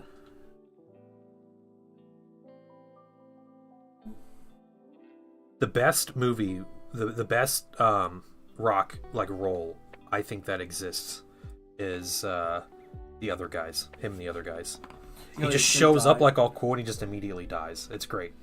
It's him and Sam Jackson, right? Yeah. It's like Tom Cruise. Like Tom Cruise's best movie is Tropic Thunder. No, not Tropic Thunder. It's what is that? The movie where he keeps dying. Oh, Edge of Tomorrow. Edge of Tomorrow. Yeah. So that movie where he plays like a D-bag who just like shows up and just like dies 1,000 times. Like that's Tom Cruise's best movie. Because every other movie Tom Cruise is in, he's like the best at everything. Yeah. Somehow someone convinced him to do this. I mean Vanilla Sky, he was kind of like a screw up. I watched that movie when I was probably way too young to understand anything going on in that movie, and I don't remember anything about that movie. Minority Report was like pretty good. Minority Report's okay. Yeah, that one's okay. Another one he was in where he was like kind of screw up. Best version of Minority Report is the Futurama episode with it. Brian Bender become cops. Yeah, this is a good episode. Yeah, there's a RoboCop, isn't there? RoboCop? No, there's a robot cop. Oh, Robot in Cop. Futurama. And he's Yeah, got there like is. like a 70s like mustache on him, doesn't he? He sounds like Barry Manilow. Yeah. But they like retire, like, because there's him and like the white dude he's with. Yeah. And so Fry and Bender. Fry and Bender, yeah, they take over their jobs, and Fry's actually a really good cop. He's like really good at it. And they find out like Bender's gonna commit a, or no, Bender doesn't become a, it's just Fry that becomes a cop. Yeah, because he finds like Bender committing crimes and stuff, and it's like a big whole thing. Did you? Spoilers for anybody who hasn't watched the 15-year-old episode. I don't know if you were talking about this on stream or not. Have you ever? You weren't a big Simpsons fan growing up, were you? Oh, I was. Okay. Absolutely. Have you ever seen like new stuff? No. Dude, I've seen like clips on like YouTube and stuff. It's really rough because like they're all like super old and they sound really bad. Yeah, that's what we were talking about. Minority Report parody. Yeah, it was a great episode. I watched like a clip of an episode, and Marge was talking to Homer, and she sounded exhausted. Yeah. And it was just like normal voice lines, and she sounded old and tired. Yeah, her voice is shot. Yeah, so I don't know what they're actors are retiring from the show. I don't know what they're gonna do, but yeah, like they got to stop the show. Just end it. Yeah. Well, they just came out with a double episode or something. It's allegedly like the first double episode they've ever had. What? It's called Come All Ye Faithful. I don't know. It's on Disney Plus only. Huh. They do Disney Plus like unique stuff for The Simpsons. Yeah, which is kind of gross. They'll get sound-alikes. They'll pay him to do AI voice for him or something. Just get sound-alikes, man. You know who's the worst is Lisa. Is she? That's just her normal talking voice. It is, yeah. Like she just walks around talking like Lisa. That's right. You told me about that. She went to the restaurant and was like, "No. That's Nancy Cartwright." That's that was Bart. That was Bart. She's cringy. Okay. She's really cringy because she'll go and be like, "Hey guys, I'm Bart," and they're like, "All right." And it's like this 50-year-old lady. And she's like, "No, I'm really the voice of Bart," and they're like, "Okay." Like she has a whole like when YouTube pranks were a thing in 2015, 2016 kind of right, that era. Yeah. She was like going around doing that. I'm gonna prank people as Bart Simpson, and right. like every reaction was like, "Oh, all right." She would go get her haircut, and they were like, "Hey, I'm Bart," and they're like, "All right, cool, thanks." Yeah, but it's like people can do voices. Like you're not the only one that can do Bart's voice, right? Exactly, like sure you do it better than anybody else because you are Bart Simpson, but like voice acting isn't like such a distinguished thing that you're... Yeah, if you're only known for one voice, like get out of here. Right. Like not Phil Hartman, Phil Lamar. That's a voice actor. Right. Billy West is not. Billy West, even like Hank Azaria, right? From The Simpsons. Yeah. Like he's Nancy Cartwright though, she probably does like 3 voices on The Simpsons or something. Yeah. Yeah. If that. Yeah. And Tara Strong is like another one. She's voiced like everybody. Yeah. She voiced like Timmy Turner from she voiced Bubbles from Powerpuff Girls. Like she's voiced like a ton of people. Yeah. It really took the mystery out of all professions. Yeah. I think it did, yeah. And the internet's turning into a net negative. It's just information overload, man. Yeah. Easy. Like, we should never have that much access to information like that. Right. Just too much garbage everywhere. Yeah. Misinformation and, yeah. Right. And who's the guy... Alright, you gotta tell me this. Who's the guy that voices Zeb from Rebels? He's a big voice actor. He does a ton of voice acting. Joe Rogan? Definitely not Joe... No, it's not a monkey that voices the monkey-looking character on Rebels. I don't know who Zeb is. It's probably Nolan North. No, it's not Nolan North. Steve something? It might be Steve Bloom. Yeah. Steve Bloom. That's who it is. He voices like everybody. He does. Yeah. He does a ton of anime too. Yeah. So yeah, Steve Bloom is the voice of Zeb. The voice of Goku only voices Goku. Yeah. It's like Peter Cullen only voices he voices Optimus Prime and then the one character from from Invincible. That's like that guy's Optimus Prime. He's a voice in Destiny, right? Like there's a character in Destiny. Is he really? Yeah, and like every time I play Destiny with Loaf, I'm like, oh, we got to go talk to Optimus. Yeah, like that's just who he is. He just has the Optimus Prime voice. Yeah.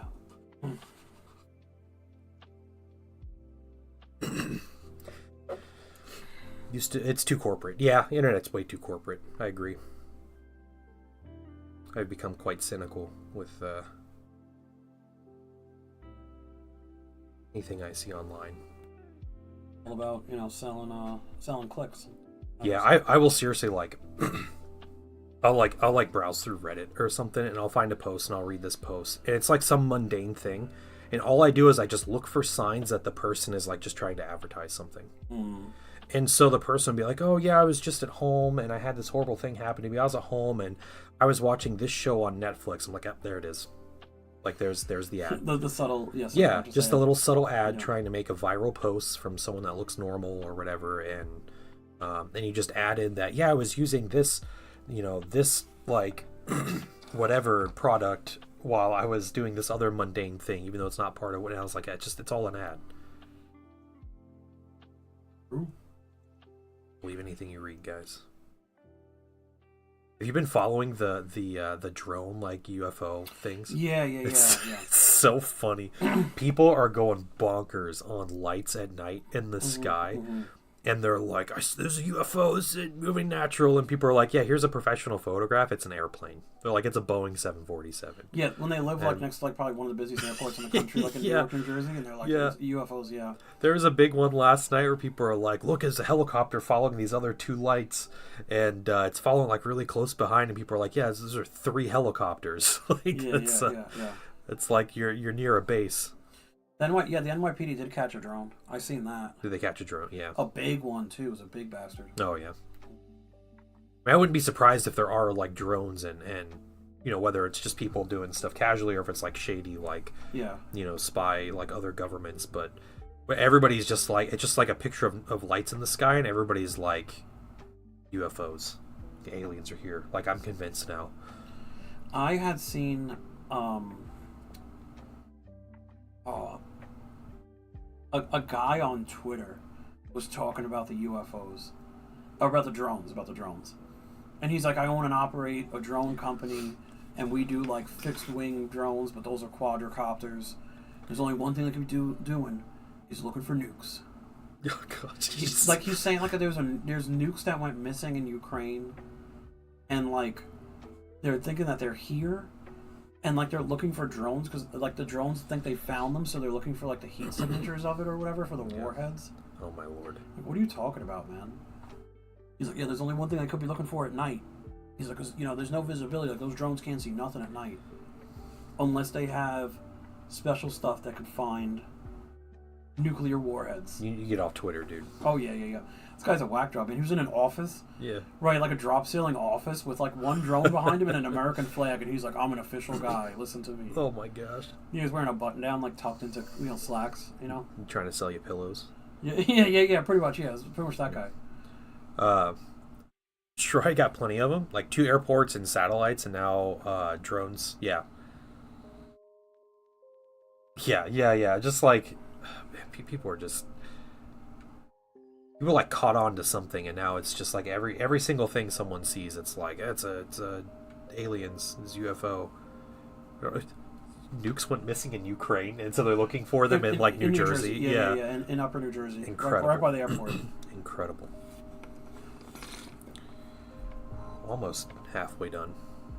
This color. They found drones here by the Wright-Patterson Air Force Base. Did they? That they had to like shoot down or something. Yeah. I heard, what do you call it of it?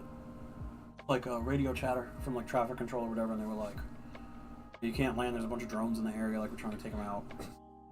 Yeah, I mean, there definitely could be like nefarious things happening. I just, like, it's all bullshit. Drones as aliens is not No, drones as aliens is stupid. Yeah. That's nonsensical. But, other countries trying to spy using drones, like, probably not, but more believable than drones as aliens. Well, they would have to come here and deploy the drones, right? Like, right. You can't control them from China. Yeah. Or America. Yeah, or you like pay somebody, or like you have people here that do that,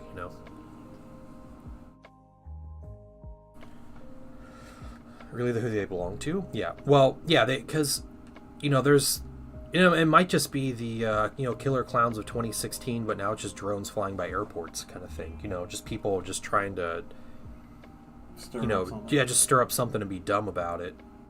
If people remember that from 2016, the literal lifetime ago of summer 2016, Pokemon Go was a thing, and then everybody started dressing up as clowns to scare people at night. It was There was the TV guy too. TV guy. This guy wore a CRT on his head, and he would just put CRTs on people's front porches. Oh, weird. Yeah, and then a bunch of copycats did it.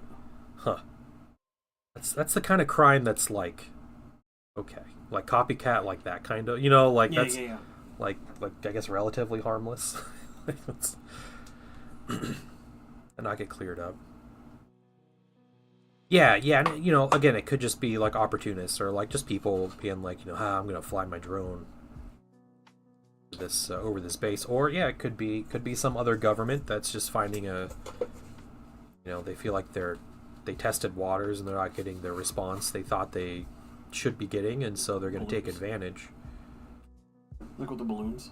Yeah, with the balloons. Yeah, the quote unquote weather balloon. That was a great video though. Watch the F-22 get its first air-to-air kill. Mm-hmm. On a weather balloon. Yeah, it's its only air-to-air kill. The most advanced fighter jet, like air superiority fighter in the world. Is that an unmanned balloon? Yep, Gently drifting on the breeze. Only kill. Yeah. It's the Japanese with their Operation Paper Plane again. yeah. Literally just tying bombs to weather balloons.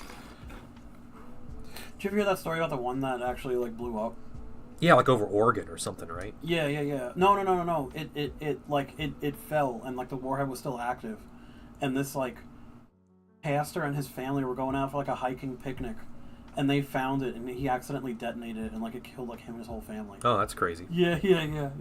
Japanese are like, this is an absolute win. Yeah, but it was like in the 60s or 70s. Like it was years. It was it like was decades later. later. Yeah, undetonated ordnance. Yeah. Yeah, they were just there and they're like, "What's this?" And he like poked it. Right. Blew off. Instead of drones, can we do Gundams next? I don't know, man. I think drones are scary too, but I don't know. What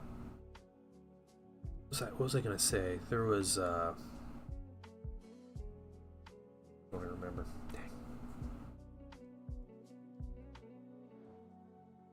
It'll come back to you. It will later.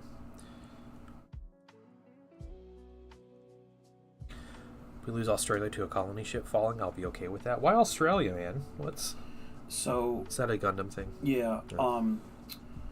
The Earth Federation headquarters was in Brazil. I don't know why. Makes sense. All right.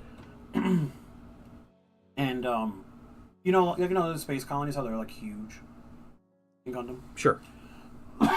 So they were like, we're gonna take one, get all the people out of it, and then drop it on Earth. As you do, yeah. And Earth was like, we're gonna defend against it, but like, mobile suits are better than like ships, because they were just like going between the ships and just blowing up like the command centers. Yeah. And they couldn't really compete against it. So eventually, like the colony's like gonna drop, and they're like, oh, it's gonna drop on Brazil. They're gonna blow up like our headquarters, and they don't. They drop it on I think like Sydney or Melbourne. And it was like a big food production area for like the planet for some reason. Okay. Yeah, so they drop it there to like mess up like the food supply on Earth. Are you saying the Expanse stole the idea from Gundam? Yeah, probably. Throwing rocks at planets? Yeah, probably. It isn't a rock, it's a colony. I know, but like, I guess they all stole from 40K though, right? Yeah. No, this came out in 79. Gundam did. Okay. The colonies look like the colony from, like the Mormon colony from Expanse, like almost to a T. Nice. But instead of being short and stubby, it was just longer. Yeah. Yeah, and every single map that Gundam ever has, if it takes place in Universal Century, like there's just this like little circle missing out of Australia at the southern border, because like it was like the water took it back over. That's great. You dropped it early? It wasn't totally empty? Oh. Oh, yeah. More war crimes. You didn't know that? No. What? Yeah. The pre-war stuff, I don't know. The pre-war Xeon stuff, I don't know. You're more like the techs and stuff, right? Like the tech in the series. I get that. I can respect that. You can literally quote a like a manufacturer's guide to yeah, pretty much. to like every mobile suit. You say? That's why it was Australia. Xeon copped it was his. Oh, they said it was intentional. Okay, but it wasn't. Oh, I didn't know that. I thought it was intentional. I thought they were going after their food supply. Oh, propaganda. Yep, you fell for it, man. Yeah, you fell for the missing. Get off Twitter, dude. Yeah, get off. Yeah. Universal Century. Get off Twitter. Get off. Yeah.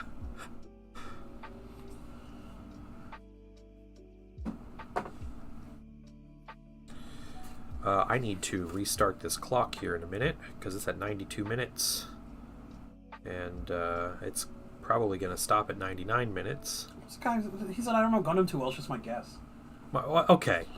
Guy's just making shit up. He's just shaping our whole worldview about Gundam, and he Yeah. doesn't even know if he's right or not.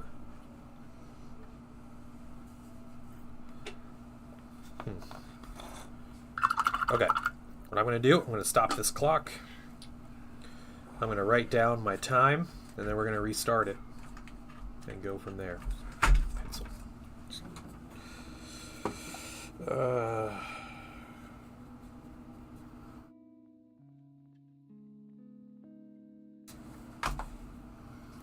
What is Alright. You can just like add Oh. time. Absurdity of Mobile Suit Tequila. Oh yeah, Gundam. Yeah, Gundam Tequila. Tequila Gundam. Wait, is it a drink based No, on no, Gundam? no. It is a Gundam representing Neo Mexico. Oh, okay, yeah. And it that's has super- it has a sombrero, and Oh it my has gosh. like the Mexican mustache, and it has a poncho. Japanese are so racist. Yeah, they are. Yeah, they are. Yeah, what do you think if you, like? All right, so I'm gonna ask you some design questions. Given that that's the absurdity in G Gundam, right? I think you told me about some of these like a long time ago. So I'm gonna ask you anyway. If you had to design like a Canadian Gundam, what would he look like? Moose and beaver motifs, beer hockey. That would all be incorporated in a It's a lumberjack. maple leaf. It's It's lumberjack. plaid. Yeah. Okay. Yeah. Blue, yeah. blue legs, axe, beanie. Yeah, It's got it the beanie. it pretty much has a beanie on. Yeah. They made a hipster for a Canadian Canadian Gundam. Mhm. Just some dude that like goes to the brewery every Yeah. other night. Plays a lot of board games. If you had to design a Gundam for England, what would it what would it look like? You'd have a monocle, definitely. Okay. I don't know. It's a Buckingham Guard. Bucket. Oh, it is. Yeah, It's just straight up yeah, like it's a sniper. Yeah. yeah. Gundam for China, what would it look like? Well, since a Japanese company make it to, I assume it'd be very derogatory. No, not really. No. Oh, okay.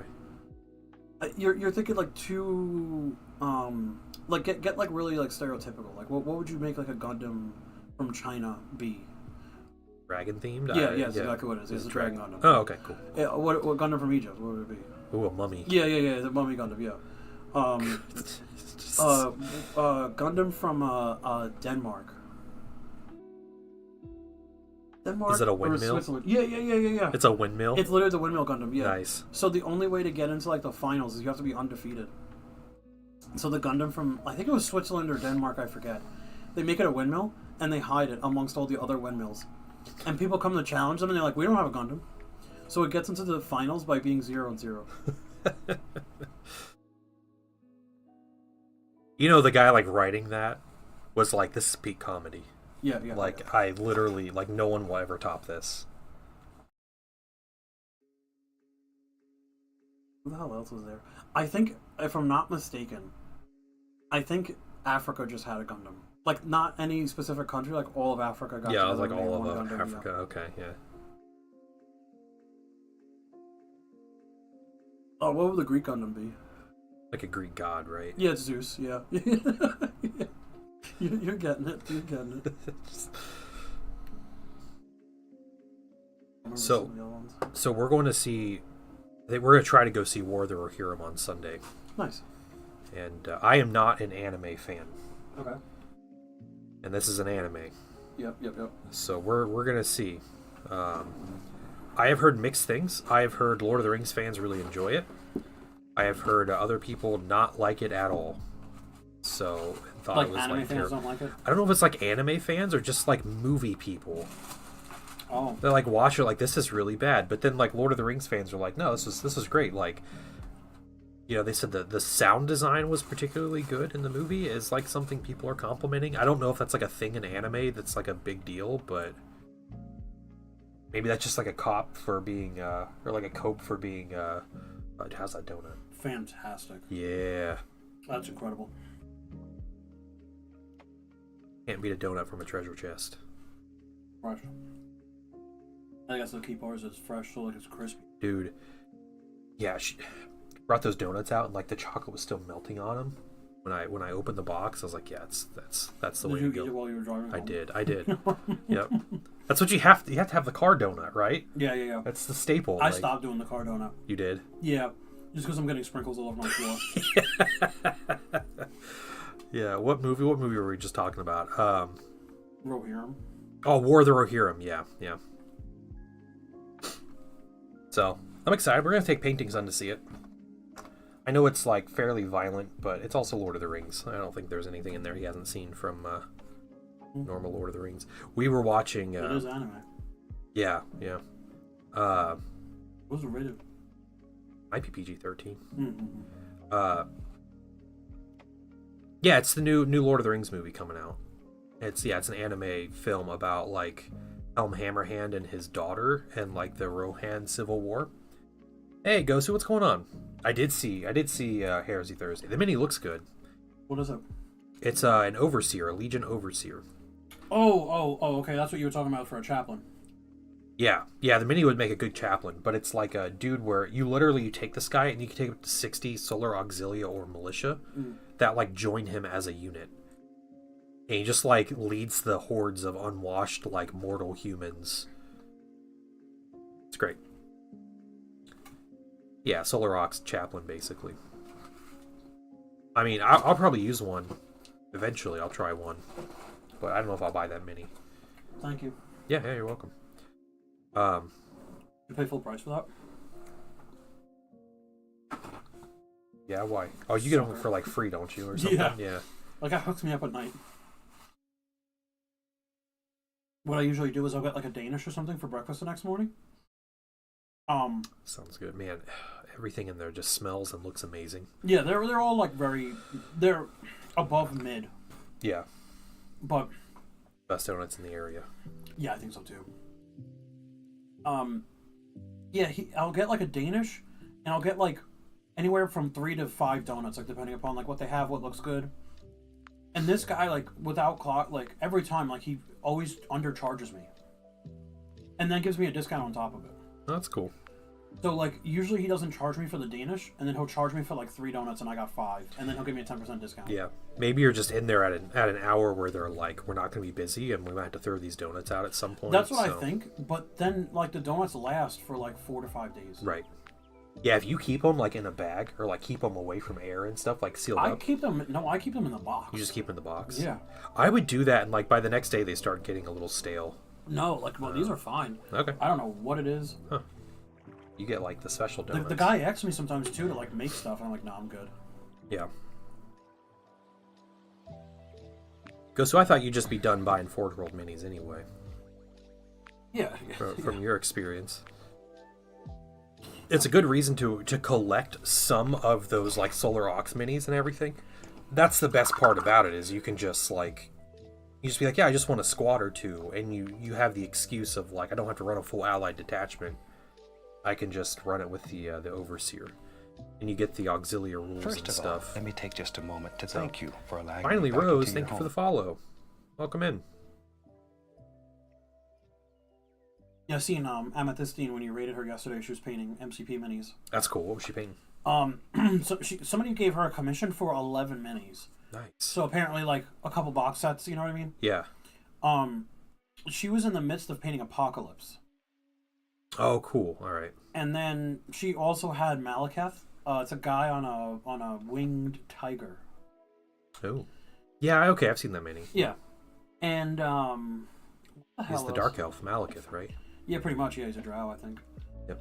And They took it from Warhammer. did they? The main bad guy, the leader of the Dark Elves in Warhammer Fantasy, his name is Malekith. Oh. In a semi-incestuous relationship with his mom. It's kind of weird, but yeah. Yeah. So she was painting that. She had Juggernaut. She had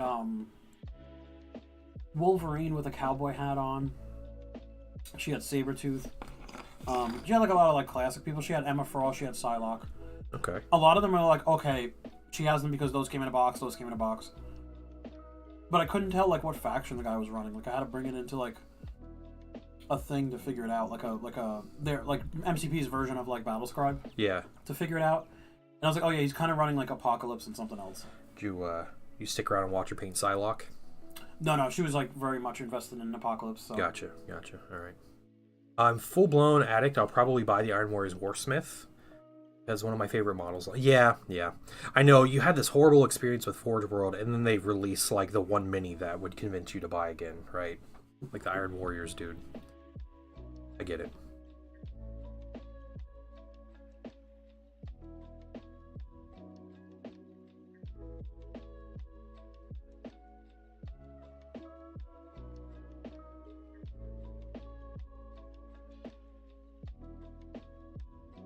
Oh man. Takes a while. Yeah, we definitely won't take 24 hours to paint these though. You were at 4 up until this stage. Right. You were 4 hours 15 minutes up until this point. Yeah, we'll add another 4. I might be able to do another color today. What time is it? I don't know. 11:47. Oh yeah, maybe. Got about half of these done on this black. It's taken me about an hour and a half so far, so that's, it's a long time. I just want to finish these by the end of the year. I can add another 100 minis to my total. Yeah, that's the whole purpose. The whole purpose of doing this is to inflate my numbers. The idea of new mini, but I don't like its look. That's fair. Did oh, I didn't tell you this happened yesterday. I have a DoorDash story for you. Oh, okay. It was a Burger King dude. Did you? Okay. Nah, it wasn't Burger King. So I ordered from this place here called Wario's, right? It's that sandwich place. Yep, it's like the best sandwich place. It's incredible. Yeah. It's absolutely incredible. So when you go on their website and you click like order now, it brings you to Chow Now, right? Okay. I've ordered delivery from them a bunch. I'm on my computer. It asks for my home address. I put it in. They're like, okay, yeah, like where do you want to order from? So I pick Wario's and I pick the sandwich and I hit order and I'm waiting. And I get off my computer and I go upstairs and it's like, yeah, it'll be ready in 15 minutes. I was like, all right, cool. And I sit there and I wait. And I'm like waiting for a driver to get assigned. I'm like, what is happening? And then the 15 minutes comes and goes and it's like, all right, order complete, thanks. And I look and it's marked for pickup. No. So I get in like a chat with Chow Now and I'm like, hey, I ordered from this place and it was supposed to be delivery. And they're like, okay, we'll look right at it. And they take like 5 minutes to answer and they're like, they don't do delivery anymore. What? And I was like, since when? And they're like, we can't say, but this place no longer offers delivery. And I was like, can you cancel the order for me? And they're like, no, you have to call the store and cancel. I'm like, okay, cool. So you ordered it as a delivery. I thought. You probably selected the options for delivery. Yeah. And there was never like and a then it prompt. just changed it to pickup and never told me. Yeah. And then, place the order was pickup, right? Yeah, the delivery app doesn't do delivery anymore. Yeah. What is that? So I call the place and the guy's like, yeah, we don't do delivery with them anymore. We only do delivery through Uber Eats now. And I said, okay, cool. Can you cancel my order? And the guy's like, no. And he's like, I made the sandwich. I don't know. Like, you have to, you marked it as pickup. Like, you need to come pick it up. And I was like, dude, I'm going to be honest with you. Like, I'm like, I sound like this. Like, I sound sick. And I'm like, I ordered delivery for a reason, man. Like, I don't feel good. Plus, like, it was 6:30 by this time. They closed at 7. Yeah. And they're in downtown. Like, there's no parking over there anyway. Right. Where am I going to park to go get this sandwich? So I'm like, what do you want? Like, what do you want me to do? He's like, you got to come pick it up, or like, we're just going to throw it out. And I'm like, so I just lost $20? And he's like, yeah, well, we lost a sandwich. I was like, all right, dude. Like, you're telling me nobody else is... Because, like, it wasn't even like the sandwich was customized, right? It was just like, give me a cheesesteak. Right. Regular, like, nothing changed on it. Good. So, I was like, really kind of pissed, but, like, I kind of understood. Yeah, yeah. But, like, damn it, I was like, I didn't really want to make the trip down there. It's 20 minutes away. I'm like, I'm not going to make it in time. And the guy's like, well, we're here until 7:30 or 8 because we're cleaning up. So, like, just call us when you're here. And I was like, okay. So, I was pissed, and I started getting ready to leave, and he called me back. And he's like, hey, I thought of something. Order on Uber Eats the same thing and mark it as delivery, and then we'll refund you the chow now. Oh, that's cool. And I was like, yeah, I'm down with that. Thank you. That's kind of what I was thinking. Like, is there a way to like transfer that over to Uber Eats? But yeah, I didn't even think of that. Yeah, that's cool of them. That's cool. Yeah. And then when they sent it, they threw in like 2 extra like sauces. Did they? Yeah, okay. yeah. I was like, all right, cool. Like they hooked it up. Like, cause I really love that place. I told that guy on the phone because I wasn't trying to be like a Karen. Right. Because I was like, dude, I love you. Like I told him, I was like, I love your place, man. Like I love your food. Like he hears the New York accent. He's like, and it's a New York number too. Yeah, yeah. And he's like, all right. He's like, oh, yeah, it's another one of these dicks. Putz is here. Yeah. Take advantage. New Yorkers taking over Ohio. Yeah. Like, I get where he's coming from, but I don't know. You from Brooklyn? He's like, no, I'm from Queens. And they, like, start fighting or something. I don't know. Yeah. They just start throwing garbage at each other or something. Start throwing rats. That's what happens. Is that what happens? What happens? Yeah, pretty much. When you meet someone from... Classic rat throw. Like from the Bronx, where you're like, don't shoot me Bronx, or something? Dude, or it's the Bronx, disgusting. Yeah, go so. It's this rat emoji. Comes in so handy, like when you're on streams. Then it just yeah. I found a lot of these DoorDash equivalents have gotten scammed big time since COVID. Yeah, they crack down so hard and avoid getting left with a bag on the food. Yep. So that app is scammy. It's not that. It's just like nobody uses Chow now, so they don't have like the backing for it, right? So like yeah, because you have to have any kind of like website like that. You have to have a lot of people using it. Yeah. Like DoorDash will eat that all day because like they don't care. Yeah. Because everyone and their mother's using DoorDash, right? Uber Eats is like an extension of Uber, so they could care less. They'll take the L as well. Yeah. Nobody's using Chow now. Nobody's using. There's a Chinese one here. I've never heard of Chow for Asian now. Food only, and it's called what? like I don't remember what it's called. But there's one here that only delivers Asian food. And like they would probably like dump that back on me too, you know? Yeah, that's weird. I didn't even know. Yeah, there's a couple of them that are really weird. All right, we need some more black paint. Oh. Yeah, send dudes. My favorite 40K meme. Him with Gilliman talking to your brain. I don't know if he's talking to your rank, but he's like, send dudes, and they're like, what do you mean send nudes? He's like, no, I need more men. Send dudes. Yeah, like the Tyranids are here or something. I've seen that with Gilliman talking to your brain. Oh, okay, yeah.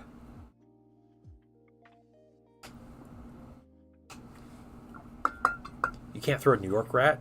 You shot put him. Yeah. You just like chuck him, like underhanded.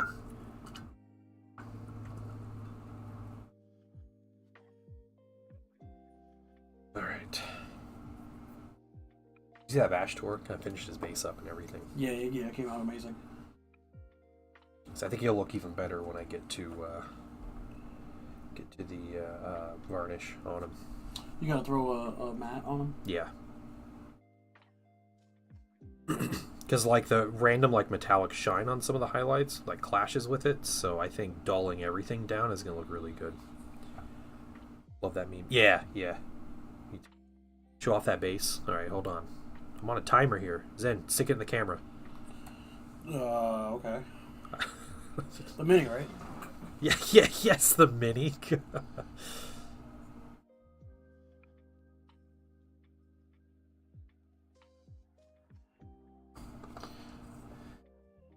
Looks good. There we go. I did some crackle, dry brush, some weathering powder on parts of the mini too. So very red. I really like it. The different like tones of metal came out really nice. Yeah. It's cool looking. It's a little bit away from being like a Nurgle Death Guard armor. Yeah. Does it look good? Is that Martian Iron Earth? Yeah, so it's like Martian Iron Earth and the other one. I used a bit of both of them. And I washed it, dry brushed it, and I put some weathering powder on there. The huge miniature stuff with their fixer solution. So I mixed it, made a little soup, a little broth out of it, and put it on there. You want to bring over this chair? So you could put the minis in the box on here? Yeah, I mean, sure, yeah. What box are you using? There's a big one with the Sentinels in there, but like it's fine. Just a hassle either way. Yeah. 100 minis. Yeah. The crackle. The voice. Yeah. The crackle. Yeah. Crackle paint's cool. It's never quite as good as I hope it would be. But it's cool though. It might just be like humidity levels, right? Like maybe. I figure they're heavily impacted by that. Yeah, maybe. Non-GW version to get more volume. Yeah, so I bought Crackle Medium on Amazon at one point. It's just, clear acrylic medium that's like Crackle. The problem with that is when you mix paint in it or ink or whatever, it mixes, right? So you put black ink, which is like the most concentrated black paint I can find, and it comes out like a light gray. Oh, yeah. Pro Acryl's metallic medium is the same thing.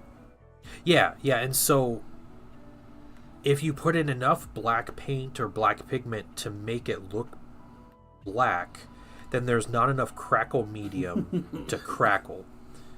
So it becomes a thing where it's like you need to use the crackle medium and then paint it would be the best solution, right? Which is not quite what people want to do, especially if you're putting effects down underneath the crackle paste. Yeah, it's very fine crackling. Yep.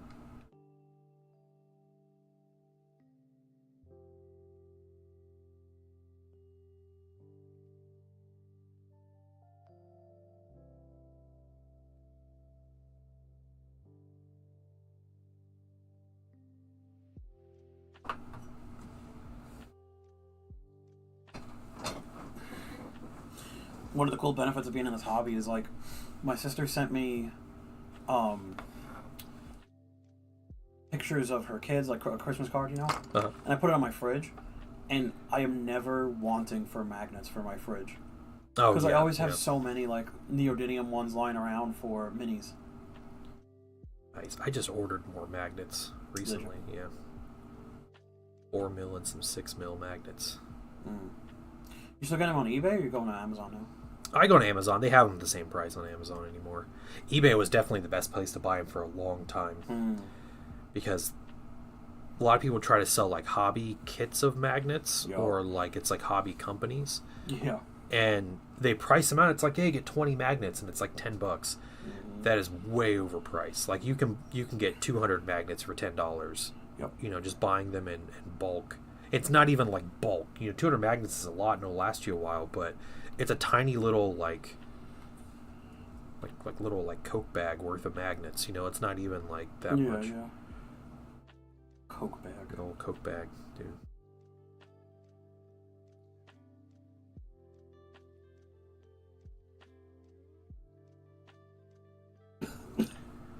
I wouldn't mind Crackle Medium changing the color of an ink because I'm going to paint over. Yeah, if you're going to paint over it, then yeah, just Crackle Medium. You can buy a big tub of it. That's not a bad idea, actually. Yeah, it's just if you do things people try to do lava effects where they paint the base with oranges, reds, and yellows, and then they put a black Crackle Medium over it. Oh yeah. It's a really cool effect, but it doesn't work if your Crackle Medium needs to be painted.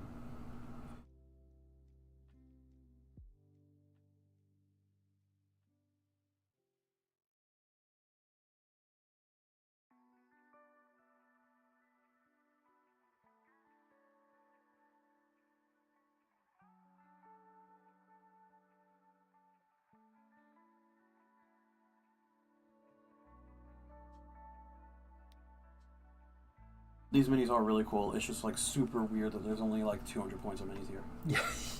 Yeah, it's incredible, isn't it? Minimum 200 points. There can be more points worth of minis, but yeah, these average infantry dudes are between 2 and 4 points with their basic loadout. So I could get probably 500 points out of these 100 miniatures. Really pushing it.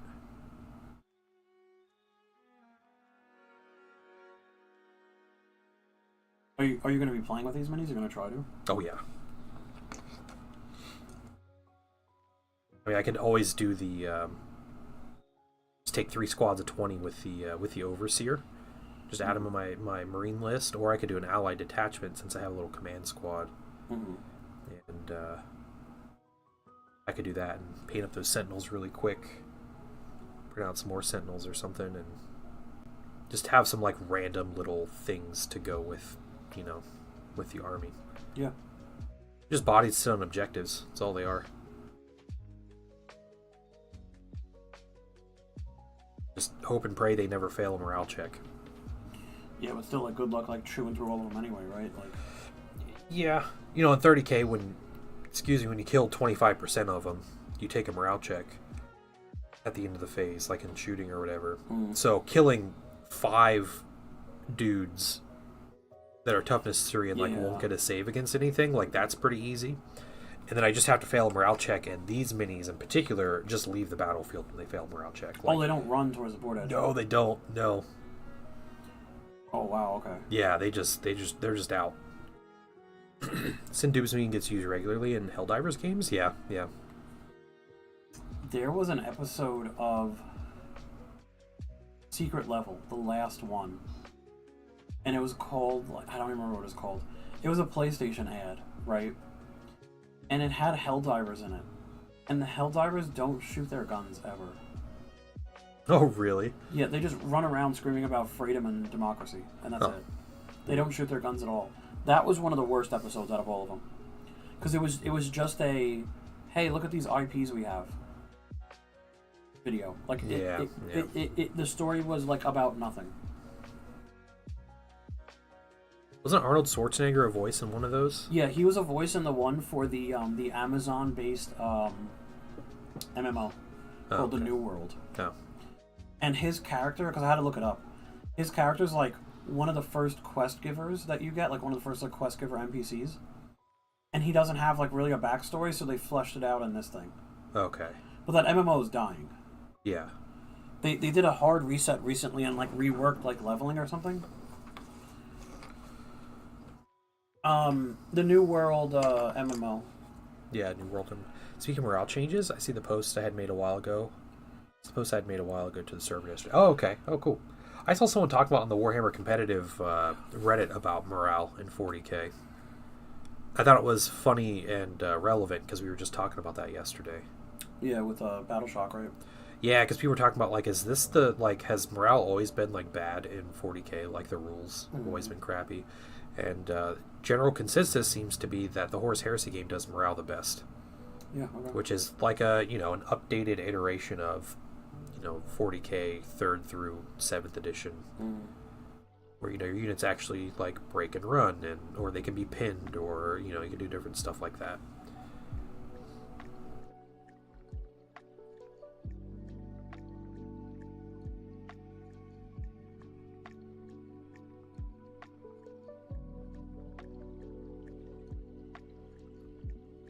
Morale's a regular discussion, yeah. I believe it. I think morale rules are kind of garbage in 10th edition. Yeah, I think Aslan's changes where Dread Talons give -2 if you're within 6 inches. That would be cool. Yeah, find ways to affect it. Yeah, instead of just a -1. Because the -1 doesn't really do anything. Or Battle Shock maybe lasts a little longer. Because instantly battle shocking an enemy is really not worthless, but so much worse. It could be very worthless, especially if you do it in the fight phase. What difference does it make after that? Right. Yeah, because the enemy just not battle shocked then, right? Because then you go to the command phase and they shake it off and they're good. Right. Yeah, that's what happens. So there's no test to be unbattle shocked, right?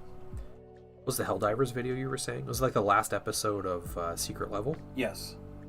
It was like part 2 came out. The 17th, whenever that was. The 17th, okay, it came out recently, so.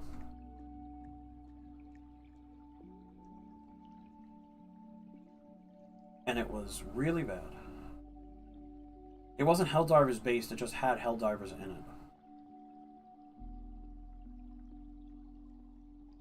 Along with God of War and Shadow of the Colossus.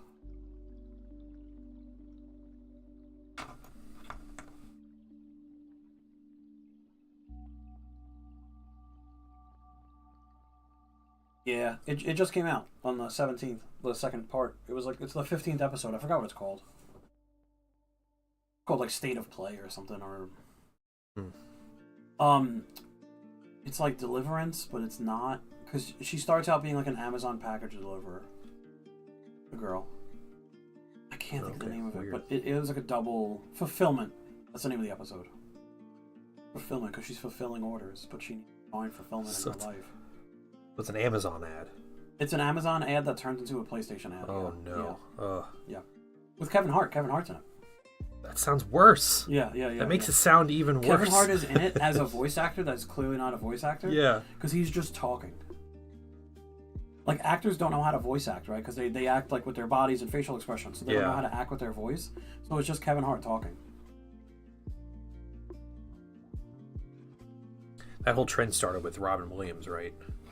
In Aladdin, where Disney was like, we're going to put a real actor in our movie. But he was actually like good at it. He was good at it. Yeah. But then every other movie's like, well, we can put on the on the playbill or whatever that we have this big actor. Yeah. Can advertise that we have some big actor as the character. Yeah, Chris Pratt. Chris Pratt? Yeah. Yeah, they put Chris Pratt in everything. I like that video where he's talking about Goombas, and he says the word Goomba like it's a racial slur. You ever seen that? No. They were interviewing him, and he was like, yeah, I used to play Mario a lot as a kid, going around stomping Goombas. It's like, whoa. Like, why did you say it like that, So man? face says it. Yeah. It's like, that's not a slur, but you're making it a slur. Yeah, like, yeah.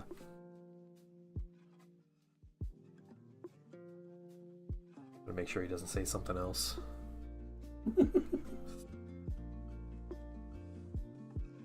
In Italy, Goomba is a slur. I mean, sure. I mean, everything's a slur somewhere, though. Like, right? Like,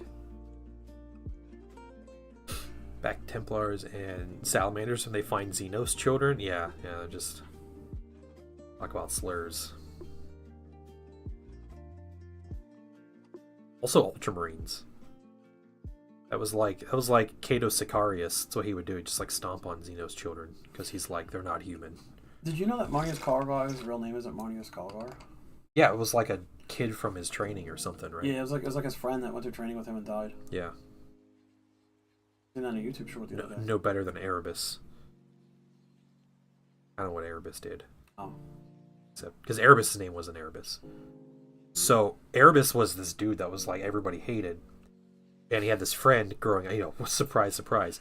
But there was a kid like in his town or whatever growing up whose name was Erebus. Mm-hmm. And Erebus was like goody two-shoes, like best at everything.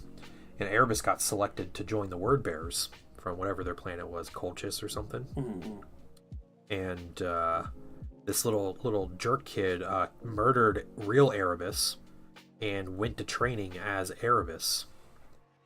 Like stole his name and his identity and everything and went to training. It was like, I'm never gonna see my family again, so it doesn't matter. You know? Yeah. Wow, okay. So he went into training, everyone's like, yeah, this is our like rising star Erebus, and it's just this little like weasel dude. Ado may have to ease up on the Xenos killing, yeah. His stepmoms could beat him, yeah. He's just like twitching. He's one of the Victrix Guard too, and so he's just hanging around Gilman all the time. He's just like itching to like kill what's her face? Vrain.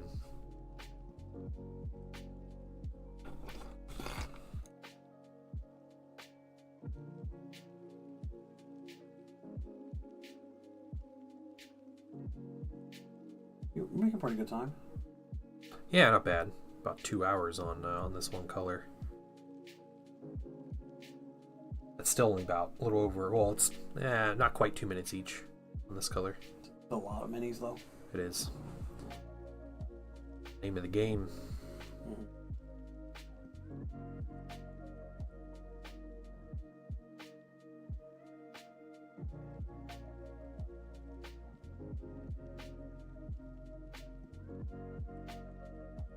These prints do look really cool, though. Yeah, I'm really impressed by the simplicity and like the quality of these. I feel like they fit into 40K well enough, you know, Yeah. which I feel like a lot of like 3D print, like STL creators and stuff, like they make these prints, they always feel so off. You know, maybe guardsmen are a little easier to do in that sense because there's like a lot of variety in them, but I don't feel overly detailed. Their details aren't weird or anything. Like, they're sharp. The actual sculpts are good. I think just about everybody you have left is like a turban wearing dude. Are they? Yeah. I keep an eye out.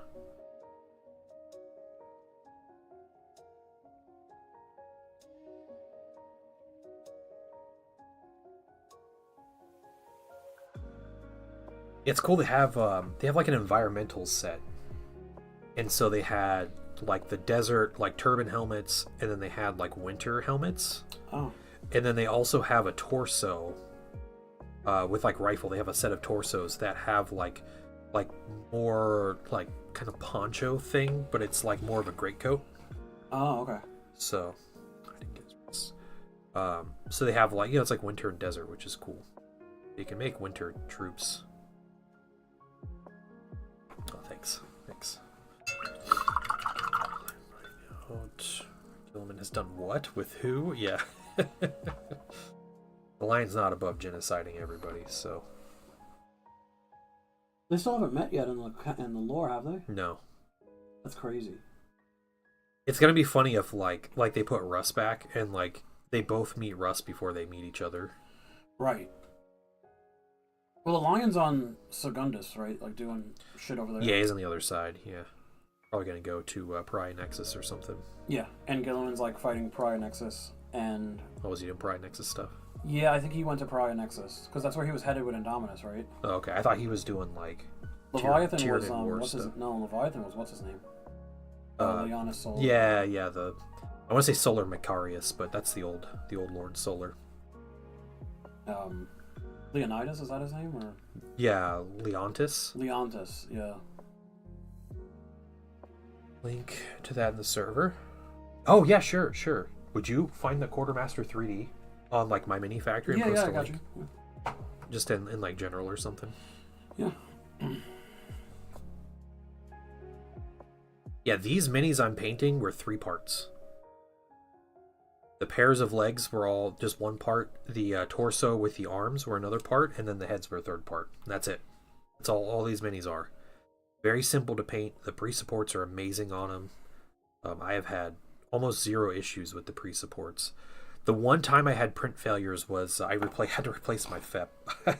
I had printed like 100 things. I probably put like 15 build plates, like all in the course of like a week or less, and printer wasn't too happy about it. Valhalla Vestroya. I don't know if they're quite like Valhalla Vestroya, so you know they're off from that. They're very much like these minis, but like with a winter theme on them.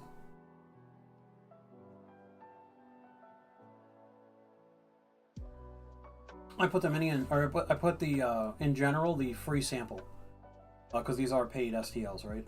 Yeah, they are paid. Yeah. So the guy has 1 free sample on cults, but his username is on there, Quartermaster. You click on it and check out his other stuff. Yeah, and he has, so his cults page doesn't have his full like library. If you go to My Mini Factory, he's got everything on there. And he does a lot of like Middle Earth stuff too. And he strike me as more Talons, Desert Boys. Yeah. It's the helmets I put on him, and you know they have like kind of the like this guy doesn't have a poncho. He's like more of an armored body. But yeah, I wanted more of a desert theme on purpose because mine are based out of Prospero. So He's got an Overseer set. Does he? Yeah. Oh, that's cool. Oh, for this these guys. Yeah, for trench shuttles. Yeah, it's like Commissars. Yeah, it's like a set of torsos. Mm-hmm. What's cool too is these torsos. You can buy their like Rough Rider sets, and all of the torsos are compatible with all the legs. So you can take a Commissar mini or like an Overseer mini, and you can put the torso on a horse, like a horse riding body. Then you have a Commissar on a horse, which is cool. Like they really like.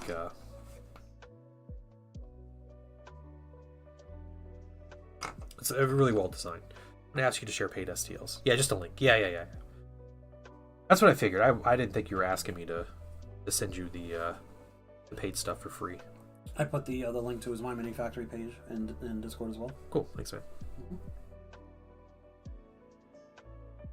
The donut was amazing. Yeah, that donut was really good. I think I gave you the last two guys with actual helmets. Everybody else has turbans. Okay, cool. So those two nice. There you go. Get out for it. It's cheating now at this point. Yeah. I've like double and triple checked.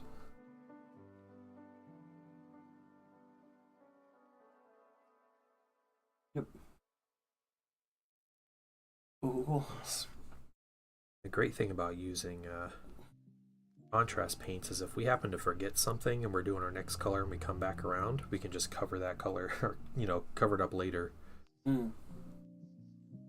Like we did with that one guy's face mask. Yeah, the tank minis look good. I'm iffy about the supports on the tank minis that he has. I haven't tried to print one yet, but he does have like Lehman Russ. He's got like a Gorgon armored transport, like the big Higgins boat looking transport, and like chimeras and stuff. But yeah, the supports on those are pretty flimsy looking. I'm a little nervous to try those out, but they're hollowed out really well though, because they're not even like, it's not a fully enclosed mini that's hollow. It's like 3 sides or 4 sides and like a whole just like open spot that you cover with the next piece you print. That's kind of cool. Yeah, really well designed stuff. Priming spray can, goated in certain situations. Yeah. I prime these guys in a with my airbrush. It took me an hour and 10 minutes to prime every mini and to put the Zenithal like base coat on them, which was caramel brown. Obsessed.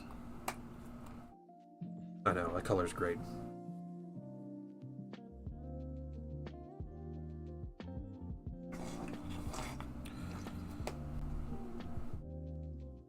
Blueberries or Blood Angels? You just have a cheat code. Yeah. I have painted some of my my Ultramarines with the spray can. I don't like the spray can as much though. The color is off. You even painted Ultramarines before with Tamiya spray can, the metallic one. I did, yeah. The yep. XX28 or something like that had it was like metallic. Yeah, the TS28. Yep. It's so bizarre to me that like I'll go into like random Twitch people, like Twitch streamers chats that are doing Gundam. I'm like, oh hey, do you paint? And they're like, yeah. And I'm like, what paints do you use? And every single one of them, like Clockwork, is like Tamiya, Mr. Hobby, Mr. Color. I'm like, why? Like, what is it about that paint and that model line? It's because that's what's sold at the stores. They buy the stuff, right? Yeah, but those stores also sell Vallejo. Yeah, it's like the brands. It's like people that use like Citadel paint, right? True. Most of us will buy that for a while, unless you end up like hanging out in these streams or watching a bunch of content creators and you get like really motivated where like I really want to like try something else. Like it takes people years to try new paints. True. It's kind of the nature of it. It's like the all-in-one. Like this paint is made for this thing, so why would I not buy this paint? Yeah. Also, zestful, like I just say, blueberries is a slur.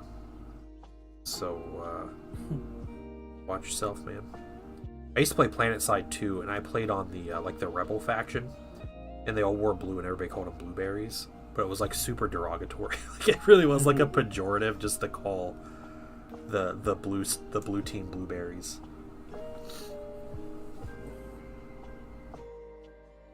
Game was fun. got bought by a private equity firm and I never played it again. Yep, everything, dude, everything. So I've been trying to keep up with like MCP stuff and find out when the hell I'm going to get minis back, right? Yeah. Because like pretty much every X-Man mini I want at this point is out of stock, or when you go to the MCP website and you click on buy now and it brings you to Asmodee, it 404s. That's weird. Like that link is dead. Huh. They're not even making that mini anymore, or that box. I wonder if Atomic Mass has a Discord server. And people ask questions. I'm on there for the Star Wars Armada Discord where people just get banned nonstop. Nice. It's pretty great. Like people ask like when, like, oh man, when they made that announcement, like a bunch of like big names in the community got banned because they were like asking questions, and really? AMG was like no. But yeah, there's an MCP section on that. I wonder if you ask there, like find a. Yeah, because like so one of them is a girl named Magic and Colossus in a box, and that box is 404. So you can't. It's just not on their website anymore. Yeah, it's really weird. It's not marked as sold out. It just doesn't link to anything. Yeah. So people are theorizing that Magic is now the leader of a new faction called like New Mutants or whatever. And they're theorizing like, oh, she may be in a starter set only for New Mutants. Yeah. Like a 4-pack for them. Cool. What about Colossus? Like, is he just gone forever then? Yeah, like, they just... Same thing with like X-23 and Honey Badger. That box is 404. And then Cyclops and Storm are out of stock. And then Cyclops, Storm, Beast, and Wolverine in a pack are gone, or out of stock. And this has been since beginning of November, end of October. Yeah, that was an issue with like X-Wing and Armada when those games were being made. Which I know there's like a different process with this whole thing, but it was like the little Arquitens destroyer ship, you know, a little cruiser. I don't know if you know that one, like like Moff Gideon's ship from Mandalorian. Okay. That was a really popular ship when it came out. It was sold out for like 6 months. Like people were scalping them and like selling them on eBay and stuff for tons of money, and like it was a whole like problem. And even when they caught up on stock, you know, like quote unquote, like those Arquitens were still always sold out. But like, ship was never very good, and people would buy like 5 of them. It just never made sense to me. Like people would spam those, like, hey, these ships suck. Like, what are you doing? But something about that ship, like everybody just bought it, and it was always sold out. Everybody's looking for it. People would pay $100 for that thing. Yeah, I wonder because like X-Men like are doing decent, like they're top 5 at tournaments like pretty religiously. Yeah. So maybe that's why like these boxes are sold out constantly. But like I don't know. Yeah. Why was Armada banning everyone? Because the game was on life support. So that game's always been on life support. It was a meme since that game came out that Armada was dead. But people that play Armada are like overly fanatical about the game more than like other people in games. And when Atomic Mass announced that they were officially like cutting support and like killing Armada and X-Wing, people were very clearly upset, and the way to find a large community of like-minded people about the game was on the AMG Discord. And so when people were voicing their discontent, AMG basically just started banning people from their server.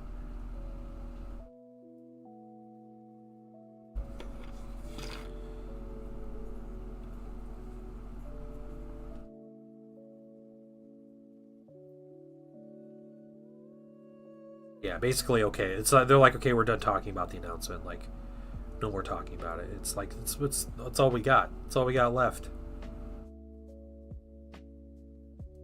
Yeah.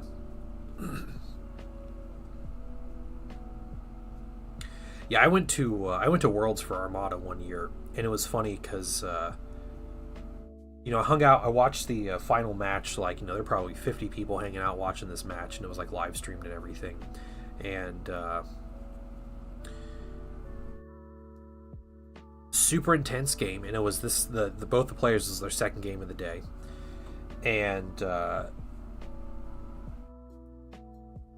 they, you know, get to a point, they play through, and they shake hands, and they end the game. Congrats, this one dude won Worlds. And immediately he looked at his buddy, and he's like, hey, he's like, go get my other stuff out of the car. He's like, we have the team, like, the team event starts in, like, 20 minutes. And so, like, his buddy immediately, like, went and got stuff, and, like, they just jumped right into, like, another tournament. And the staff were, like really confused. Because that team tournament was supposed to be like 20 people, and everybody that showed up for that World's tournament signed up for that team tournament. So people were writing on like the front and back of the sign-up sheet and everything, and they eventually opened it to everybody. It was just like, you know, you think the person would want to like take a few minutes and be like, yeah, cool, I just won Worlds, like, that's exciting, but no, he just wanted to play more Armada. That's all it was. Like, that's the kind of dude that deserves to win the Worlds, right?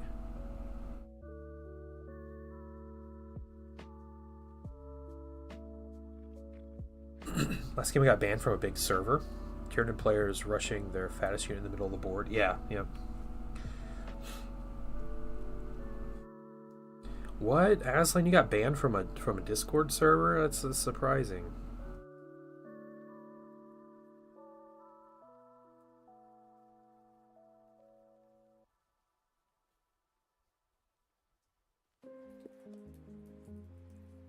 I think I would spend all day painting one color. But I kind of am. I maybe have 30 dudes left.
Rush painting. Banned from larger 40k servers the outset of 9th.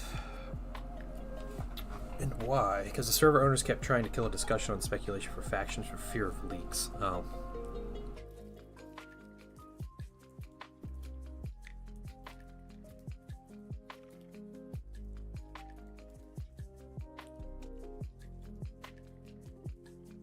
Wonder if the people that ran the server were like playtesters or something and were like really paranoid about that.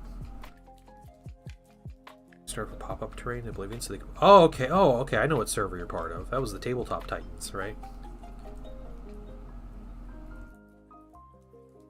Yep. That's why I don't watch their channel. Catch of players waiting for new models. Alright.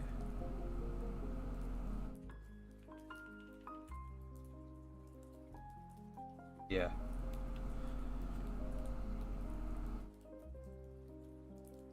To be honest, I never liked their channel a whole lot anyway, but hearing about them doing scummy business practices seals the deal. Small community and people can get along.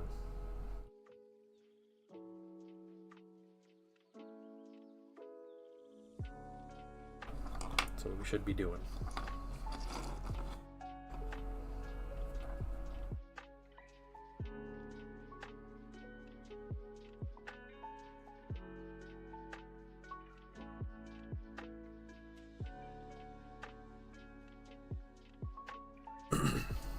Then he left. I lost all reason. Yeah.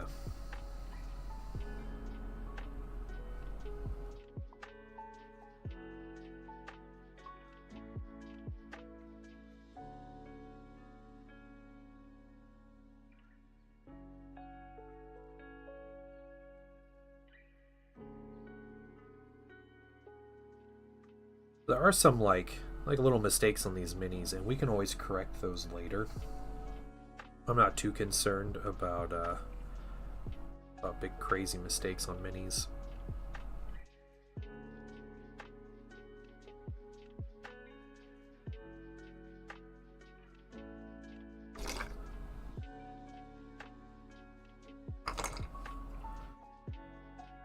$15 to $20 more here.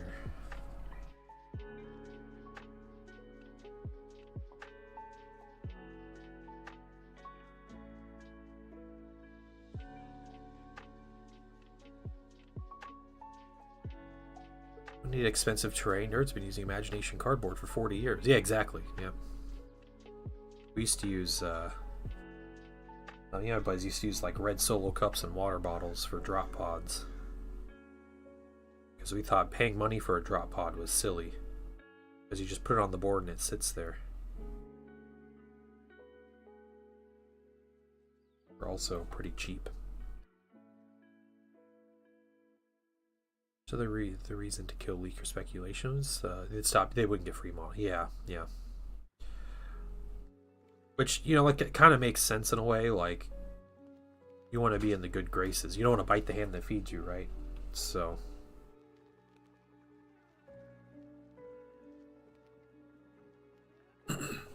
what I think is funny about that too is you know, like people release stuff early, or they're so concerned about leaks, and this is like years ago. But like you know, like Art of War, those guys publish detachment news a day ahead twice now, showing off like new detachments before GW does. I doubt they'll get in trouble for that. But then like Miniac went to that Warhammer World thing and posted a picture of a mini he thought was already shown, but they didn't show that exact mini yet. It was like the same squad. They already showed like the special weapons squad, and he showed a mini like we haven't shown that mini yet. And they like revoked his content creator access. They made him go home early. He had to make an apology video to Games Workshop. Like all this weird stuff they made him do for posting a picture of something he thought was already out. But you know, these other creators will like leak everything, and it's all cool. I tell them to kiss my ass. I tell them to make an apology video after I got kicked out and everything revoked. Right. Yeah. You want to get my stuff back? No. Okay. Thanks. Right. See ya. I don't know. He had a whole like legal department. After $1 billion legal department, nothing better to do apparently. Yeah. They go after some Nintendo, YouTube video. right? Yeah. Like Nintendo's the same way. Right.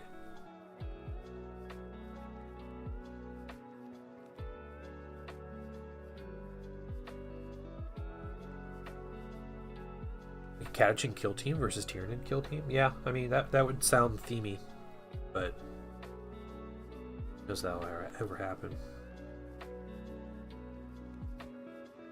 I don't think I see a Cataching kill team coming out. I think a Tyranid one needs to come out because they don't have an actual Tyranid kill team.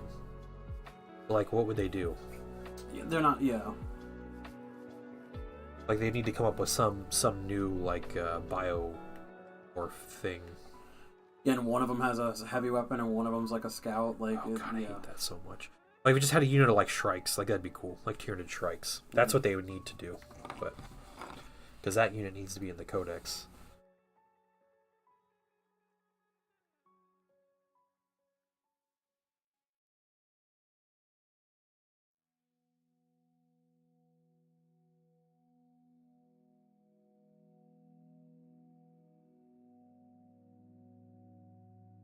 I went to bed super early last night, but oh my god, am I tired. Yeah. Mm-hmm. I went to bed at like midnight. I was very tired yesterday.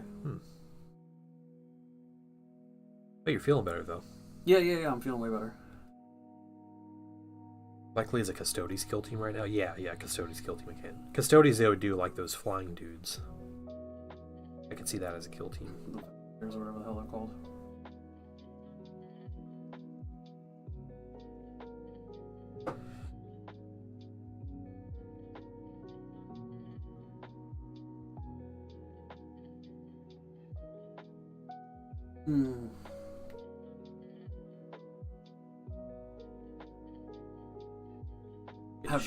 Have you been keeping up with Skeleton Crew? No, we just got Disney yesterday. Okay. We just got it for the month, so we're gonna watch it probably this weekend or next week or something. We'll catch up. Dude, it's good. Yeah. It's very good. That's good. Yeah, I'm enjoying the hell out of it. It's very... It's Spielberg. Whoever said that is right. Yeah. It's like a Goonies adventure, right? Yeah, it's also very coming-of-age children's show. There's not a lot of adult humor in it, if any. I don't think there's any. Gotcha. It's very, very family-friendly. Okay. And I'm still enjoying it, but I want that aspect of, like, you know, the war in Star Wars. Like, it's missing all of that. Yeah. It's not even like, and there are parts of it that, like, you could tell are meant to be, like, cute or, like, you know, funny or whatever, and they're not really. Yeah. And the kids are kind of annoying, but I don't know. I like how you preface this whole thing where you're like, this show's amazing. You're like, the kids are annoying and it's not funny and everything's for kids and there's no war. You know, I'm still enjoying it though. Like, that's the thing. It's like, despite all that, it's still good. Yeah.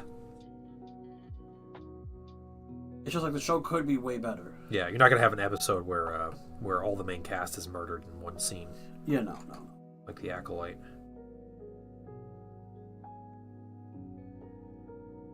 So we've been watching Lord of the Rings. Okay. And with my son and everything, and I think he's been having some nightmares. After a while, we watched a part. It was Return of the King. What part was it? It was so we started Return of the King, and the opening scene of Return of the King is like Gollum getting the ring. Like Smeagol kills his brother Deagol and takes the ring from him, and he goes into the mountain, and there's like the metamorphosis of like Andy Serkis turning into Gollum, and there's like these weird half like in between there. It looks like super like creepy and everything. Yeah. And so we watched that and we're like, you okay, bud? Like, everything fine? He's like, yeah, it's fine. And then that night I went upstairs to go to bed. His light was on, and it was like midnight. He was sleeping with his light on because I think he told me the next day he had a bad dream. Like, sweet, just giving the kid nightmares with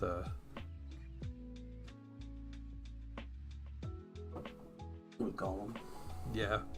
Weird Gollum eating a fish. My Lord Sauron wishes to parlay. Yeah, I can understand the nightmare. Yeah. The Mouth of Sauron is the coolest character in the entire trilogy. Yeah. He wasn't even in the theatrical release either. He was it had to be the extended edition. Well, he just gets his head cut off immediately, doesn't he? He does, but he's got like sweet lines and like he kind of sets the stage for the battle and everything. Like, game is so bad. What game? This is like a Gollum game, right? Oh yeah, I forgot about that. Yeah, that game was just pumped out. Yeah. The smile. I know. Yeah, the smile is great. Yep. Lord Sauron bids thee welcome.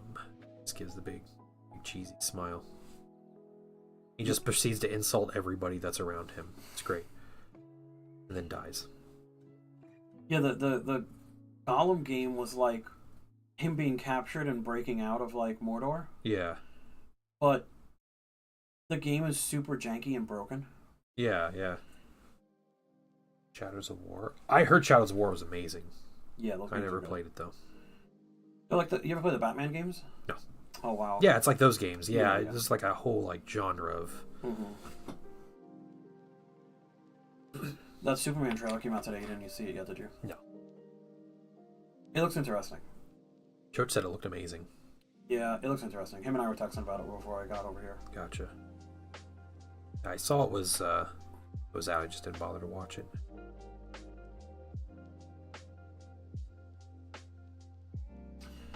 It's got a lot of superheroes in it, which is like kind of has me worried, right? Like, oh yeah, just more of the like cinematic universe, but like can't even get like Superman his own movie kind of thing. A little bit of that, but more the fact that like, when you cram in those superheroes, like people are gonna want to know who they are, because you can't just be like, oh, it's Hawk Girl, and then like leave it at that. Like, who the hell is Hawk Girl? Right, yeah. So you have to go into the backstory of those characters in some way, shape, or form. So like you're just taking time away from Superman in his own movie. Yeah. Shadows of War's good. It's just super long. Yeah. Copyrighted the Nemesis system. Like other games couldn't use that idea. Oh yeah. Imagine an orc game with the Nemesis system. Isn't that what Shadows of War is? 40k orcs, I think they mean. I know, but so you're like becoming like an orc crime lord, pretty much. You're like choosing who to kill and who lives.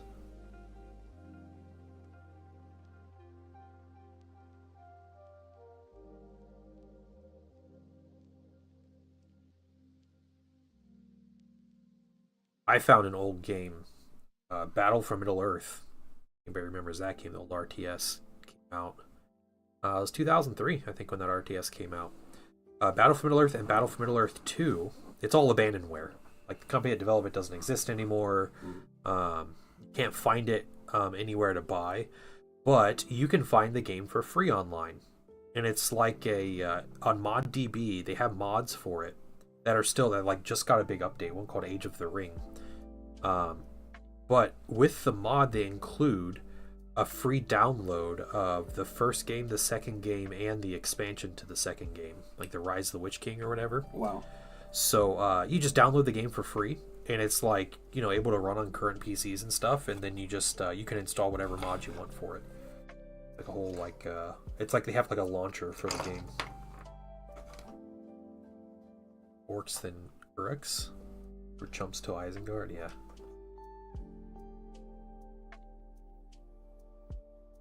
Yeah, like I said, Battle for Middle Earth 2, you can find it for free. If you look up Age of the Ring mod, I think it's Age of the Ring. I think it's on ModDB is where I got it, because I played it a little bit recently. The mod's really good, too. It's definitely modernized and like updated the game. But it's free. It's completely free.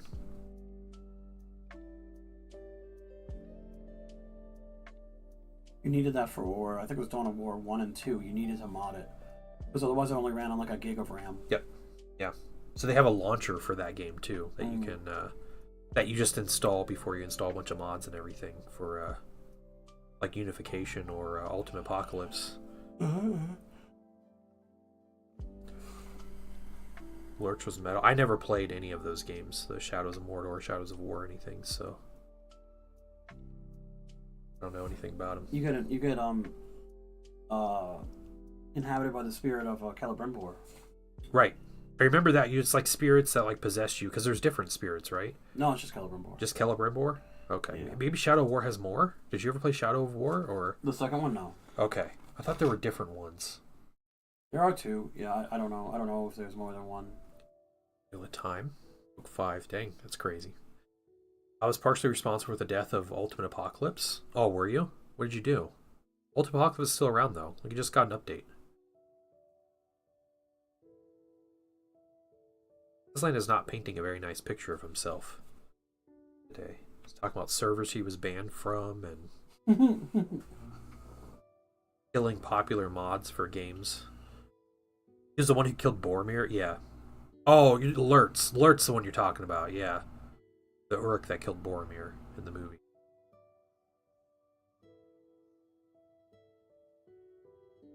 I've seen something where the song that is sung when he's dying in the movie is Elfish, and it's like the same song that like his son sings later in English, or that a poem that his son wrote or something. Boromir? Yeah. Or it's from the books. I don't remember. Okay. Yeah, they do that a lot in those movies. Yeah, there's there's a scene when they go to Lothlorien after like Gandalf, you know, falls and is fighting the Balrog, and they all think he's dead. And there's a scene where they're all just hanging out and they're singing in the background. Elves are singing, and the hobbits are like, what are they singing about? And Legolas is like, it's a lament to Gandalf or whatever. And you know, they kind of ham it up, where they're like, well, what's he singing? He's like, I have not the heart to tell, for the grief is still too near or whatever. But they're literally like, the words of the song are about Gandalf and like him dying and all of that. Like it is, like you can look up like translations of the songs and stuff. Yeah, I think the Boromir one is like, the sword doesn't have to be sharp, the armor doesn't have to be good, but like only thing that matters is like the friends you make or something like that. Oh, like, gotcha, yeah. Or the people that you defend. Yep. Something like that. All that matters is the White City. But I think it was like, who's Faramir? Is that it? That's his brother. Oh yeah, so I guess like Faramir sings that song or like writes that poem or something. Okay. Later or before. Or... That makes sense. All right. Definitely not in the movie. Faramir doesn't, but I think it does in the books, book, right? yeah, it'd definitely be in the book. Yeah. That's cool. Tons of that stuff. Mm-hmm. That trilogy. I do not love the sword for its brightness or the arrow for its swiftness. Yeah, that's the one. Thank yeah. You. Yeah.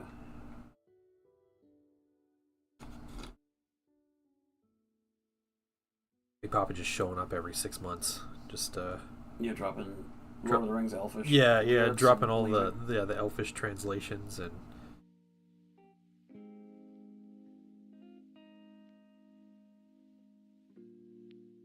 Nothing can beat Battle of Helm's Deep. Yeah, Helm's Deep's great. They spent like 18 months filming that battle too. It's ridiculous.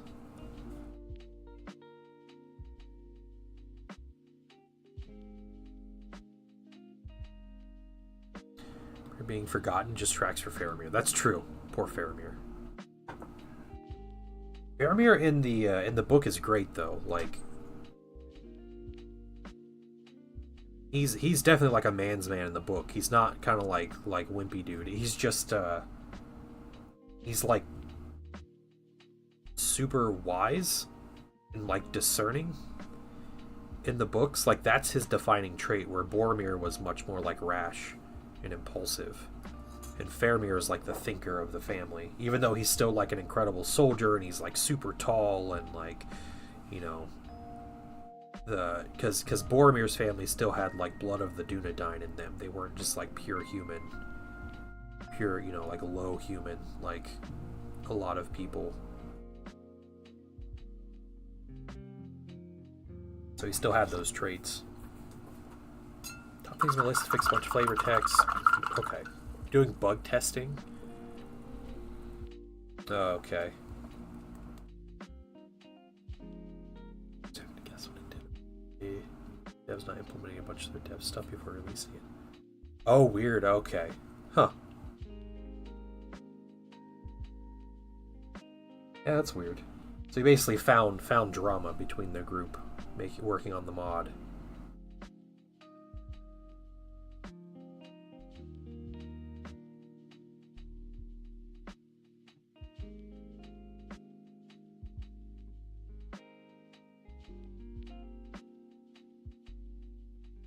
His own way. Okay. Interesting. I don't have the Ultimate Apocalypse mod, but I do have Unification. I've played a bit. Unification's really fun. Yeah, it is. Just the amount of factions that you can get is really cool. At some point, I think I want to paint up a box of sisters, just to paint them. Oh, yeah? Yeah, because it'd be cool to have them, like, with the Imperial Fist. Yeah, no, so the real question is, helmet on or off? Probably off, honestly. Yeah. I feel like they're the only ones that, like, make sense. Because, like, they're all martyrs anyway, right? Like, they all want to die. Not necessarily. They're all okay with dying. Like, more than okay with dying. Well, yeah, I mean, that's like 40k, though. True. Space Marines wear helmets, and they're okay with dying. Yeah, I think, like, I'll do, like, the heavy ones. Like, Chick with the Melta, who'll probably have, like, a helmet on. Make sense? They don't care if they get fragmentation to the head, but they don't want the burn marks. Yeah, okay. Makes sense. It's like why girls softball, like why they wear masks. Like everybody wears a mask. Mm-hmm. But boys baseball, it's like, you hit in the head with the ball, it's fine. My friend in high school had all of his teeth knocked out playing high school baseball. Ooh. stealing a base, and they hit the ball right into his mouth, the side of his face.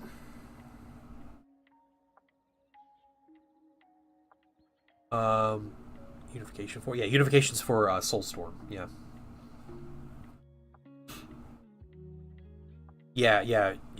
It always seemed like Ultimate Apocalypse. Whoa, hey. Every day's a good day when you paint. Black Fox Kitsune? Is that how you pronounce that? Into the raid. Welcome in, everybody. We're just painting a bunch of minis. I'm hanging out with Xendraw right now. Hello. Welcome in. We got, let's see, this color. We have, what, 6 more minis for this one color. We'll have our first color done at 1 p.m.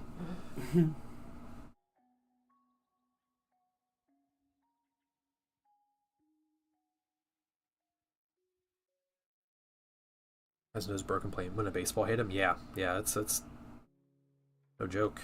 No joke. Been a while. Figure we should come say hi. Yeah. Yeah, happy holidays. We'll be celebrating Christmas. But how was the stream? I'm probably gonna run over to local game store after this and pick up those Pokemon cards while I'm out. Nice. All right. I'm gonna head up to the new one on Saturday morning. They have Pokemon cards over there, don't they? They do, yeah. I need to grab a gift card for somebody. So. Oh, nice. It's my future in-law, my wife's niece, his fiance. Oh, okay. Is like really into board games. Oh, nice, yeah. So. Do they do gift cards? I assume they do. I would call.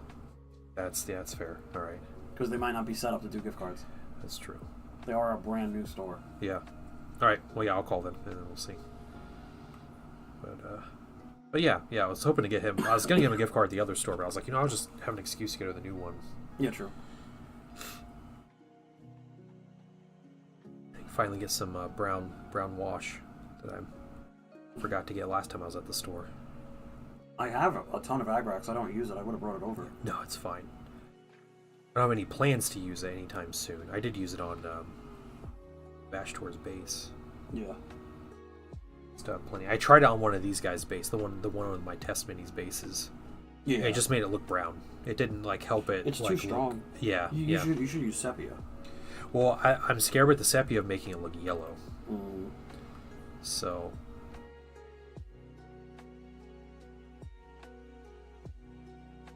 I think I may just put some grass tufts around and everything. Yeah. What I may do instead, just leave the bases simple. You have a red wash? like a red tuft. Oh no, I have some nice. They're like Highland tufts, but they're like an olive green almost, like a really desaturated olive green. Okay. Yeah, they look cool. I was gonna put some on my minis eventually, all my Thousand Suns and stuff, and scatter them around. But they're all kind of in the city, so yeah, it doesn't make any sense. Doesn't work so well. But these guys being able to outside the city, yeah, being outside kind of fits a little better. You ever watch the Warhammer and Star Wars videos I recommended you? I don't remember. Did you link them in the Discord? I started playing Outer Worlds yesterday. Dude, that's a fun game. Outer Worlds? Yeah, it's basically Fallout or Skyrim. Okay. But it's fun. It's very fun. Nice. It's got a cool system in it. I've been enjoying it. I heard it's short too, which I like. Nice. Sounds unusual for an RPG. I know. Like that. I've heard it. If you just do story missions, I think you could beat it in 8 hours. Oh, cool. All right. Surprised by war paint washes here. Okay, that's Army Painter, right? Yeah. I have a bunch of Army Painter washes. I actually just ran out. I bought 4 bottles of their brown wash because it was on clearance when they were releasing their the new war paints. Mm-hmm. So I bought them all for $1.50 a bottle or something, and it was great. I used a lot of it apparently, and I'm out. So. Yeah, I bought a bottle of a gloss varnish for them to just brush on. Yeah, that's okay. Because I don't use it ever for anything. So. Yeah, I have some varnishes from them, and amazing to me. I think it'd be cool to paint on my Noise Marines, their guitars, to make them look glossy. Yeah, I do satin varnish, dude. Satin, yeah. Satin is the way to go. Gloss varnish is too glossy. It doesn't look real. Outer Worlds writing has been pretty mid. Tutorial. Okay, alright. Outer Worlds is fun. Aslan has complaints, I'm not surprised. Xendra's falling asleep over here. I am. I am very tired. Yeah, I'm gonna get some, I woke up too early, apparently. Yeah. I only slept for 8 hours.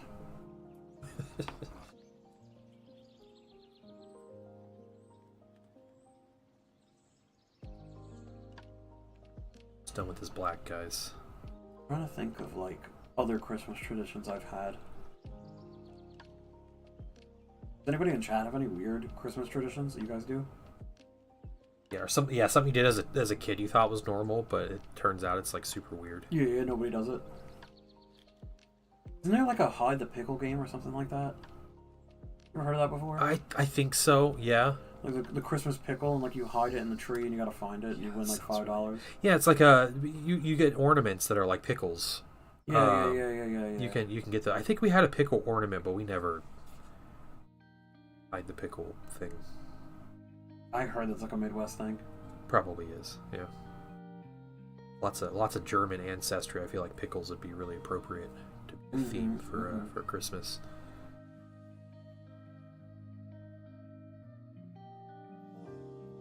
Hide das pickle. Yeah, hide Xendraw27.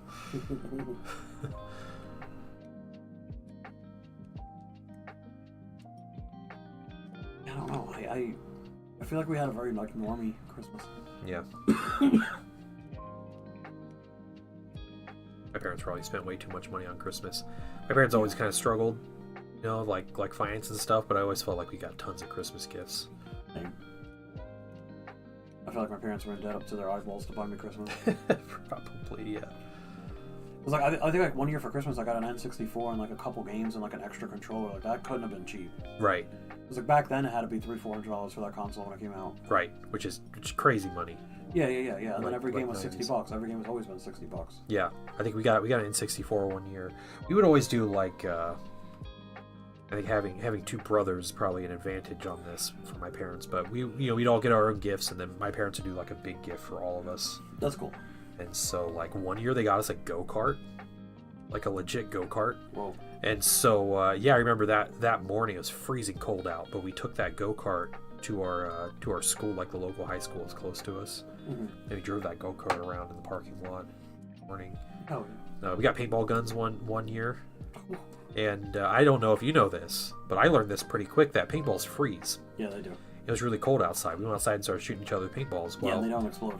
I got shot with one, like right in my butt, and it bruised so bad over all my like heavy clothing and everything. And it was horrible. And then all the paintballs exploded in the paintball guns because it does like this weird thing with the paintballs. And so like my poor mom was, you're shooting rocks. Yeah, that's what happened. Yeah. Just link them in general chat or something, D-Slayer. But so my mom ended up spending the rest of the day like cleaning paintball guns. Yep. All right, I'm gonna pause that there. I'm gonna write down 81 minutes. We finished the black, guys. Finished it.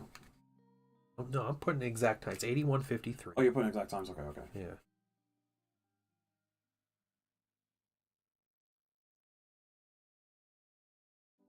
Okay.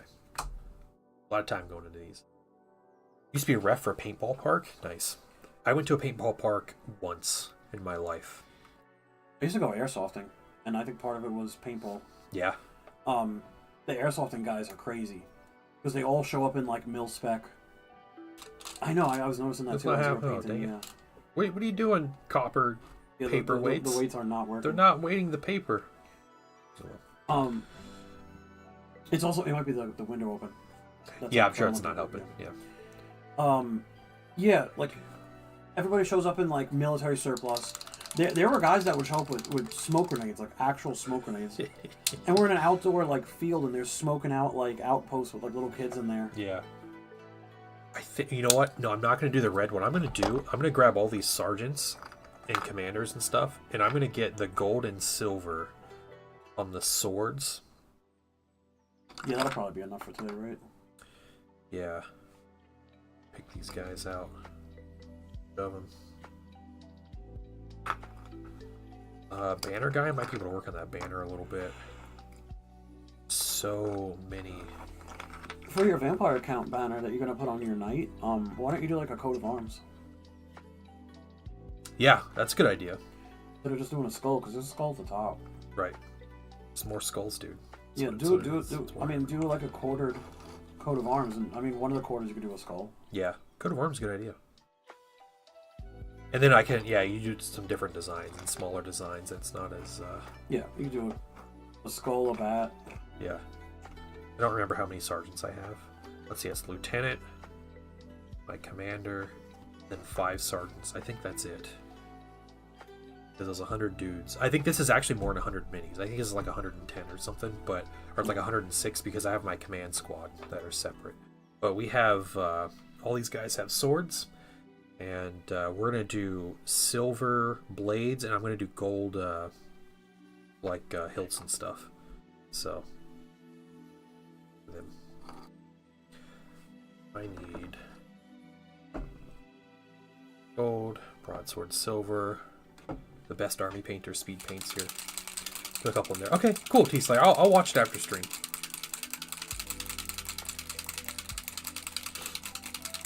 Dude, sell smoke grenades.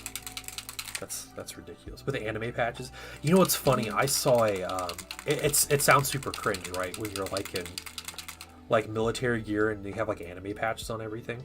I saw a video from the Ukraine war. It was a Russian dude that was riding on a BMP, on the top of a BMP, and he has AK-47. He had the whole thing wrapped in like anime like girls like all over his rifle, all over the woodwork and everything. And I was like, this is modern war. Like that's what this is.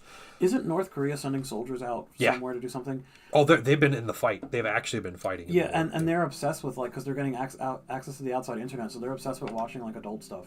Oh yes, they are. Yeah. And now they're obsessed with hentai. It's hysterical. They're like, they're just fully corrupted immediately. Like, I imagine it's like the first thing the Russians show them, or they hear like rumors about it or something. You know, when they're like kids. About the internet and the things you can find on there, and then they get their first chance, and they're like, they won't leave. They won't leave their. They're not leaving the barracks. Yeah. They're not leaving the barracks.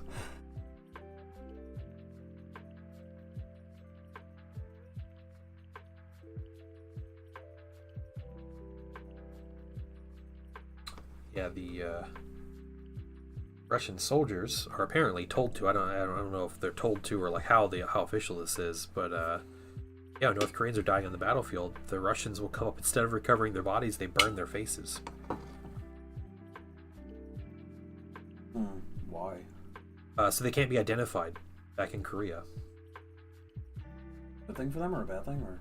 Probably a bad thing. I imagine there's probably something in Korea, like if you die in service, like you get something, the family gets something or whatever, but yeah, they're burning their faces so they can't be identified.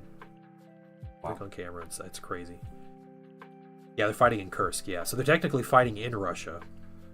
Yeah, well, Russia's been hiding casualty numbers the whole time, right? But, like, they normally don't care enough to do that kind of thing. So, Murdoch, what's going on, man?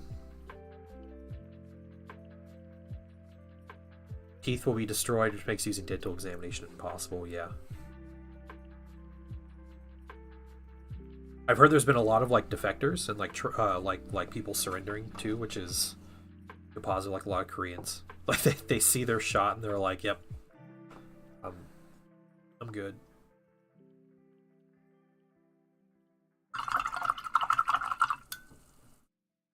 Sure, what exactly to do with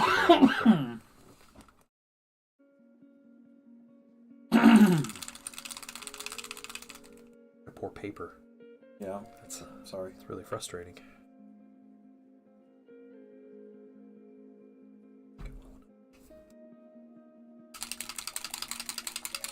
Me making a run from it. Yeah, exactly. Sick painting, not good, but I am sick. Oh, thank you. Okay, yeah. You're sick painting. Yeah. Mm-hmm. Unfortunate. But hey, a day to paint is nice. Stuff a good shake. See the like pigment still settles at the bottom.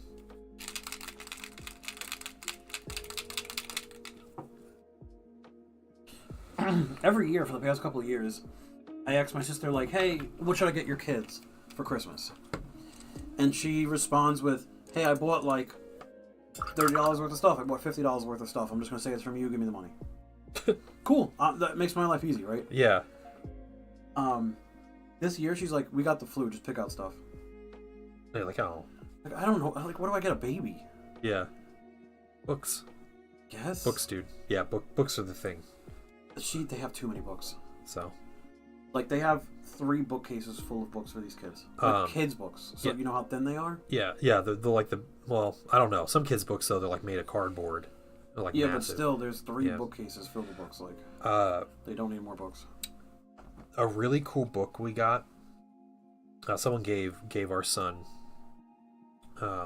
when he was, it was like, I don't know, it was like a baby shower gift, I think, maybe. But it was this book that, it's a custom book.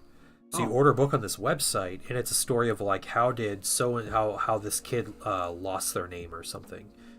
And so it's a story about a kid that like can't remember their name, and so they go on like this adventure and they meet these characters, and each character is like a different like creature, and it's like a different letter to their name, and then it ends up spelling their name, and it's like, oh, you know, this is, so it spelled his name. It was like the most adorable book we ever got. I love that book. So, I wonder what they do if you have like multiples of the same letter. Yeah, they probably have different creatures. I hope so. That he finds. So, yeah, I'm sure they planned around that. I can't imagine making a whole company on that and being like, as the first person that messages you and like, A is for Aardvark. A is for Aardvark, like for Aaron. Right. Yeah. Oh, damn it. The aardvark is literally one of the animals that he sees, because he's like, I have an extra A, you can have one. And yeah. But anyway, yeah, super cute book.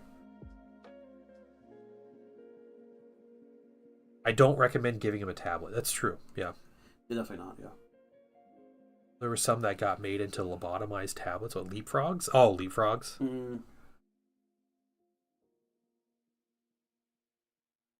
Yeah, I don't know. Like one of them's like only like 6-7 months old. Another one's a 3-year-old, which she's easy to buy for, and then I don't know what to get for the 11-year-old. Dude.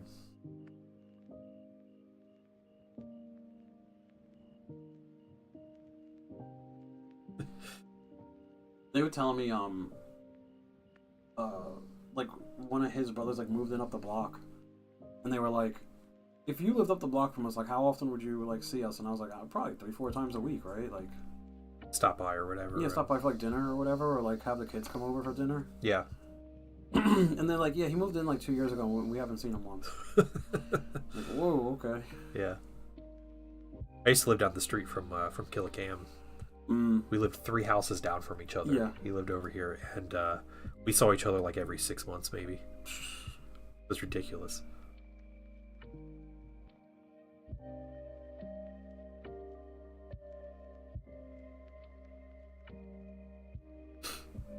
Get the 11-year-old a plush and a DVD. Okay. What's that? Or a drum set. The drum set works. Oh, yeah. Make my gift purchase for niece and nephews purely based on decibel levels. Yeah. That's genius. I do that to the painting son. I don't know if the painting dad ever caught on. I'll bring over candy for him and then leave. He does bring it. You know who eats most of that candy? Oh, you do? I do. Oh, okay, alright, yeah. Get the kid all hyped up on sugar and then leave. Alright, your problem now, take care. Dude, those like gummy worms are the best ones though. Yeah. Good brand. Did I tell you about the Costco gummy worms? It was that brand of gummy worms. It was the... Or gummy bears. They're chocolate-covered gummy bears. Yeah, that's crazy.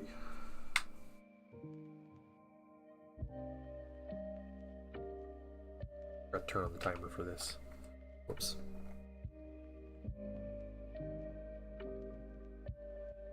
Say this was 10 minutes. Yeah, that sounds about right. Chocolate covered gummy bear. Yeah, exactly. That was I was at Costco for the first time and I saw those. And my immediate thought was the decadent West is about to collapse. Like, this is the sign of collapse, is when we've gone too far. And chocolate covered gummy bears are too far. They're a horrible act of food heresy. They do. I want to try them though. Like, what, the Wilford Brimley? Yeah. Got this foot-long pixie stick. All right, guys, I'm out of here. Yeah. Yeah, that's what he does. Yeah. He literally stops. He stops and buys candy for the painting sun anytime he knows he's going to be here. Yeah. Are they fantastic? Yeah, I bet they are.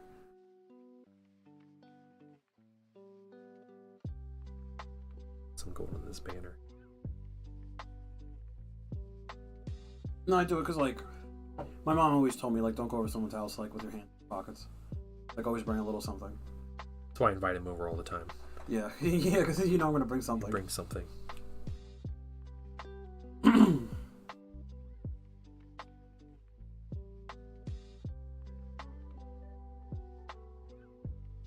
This gold, and we'll figure out if we want to do other colors later.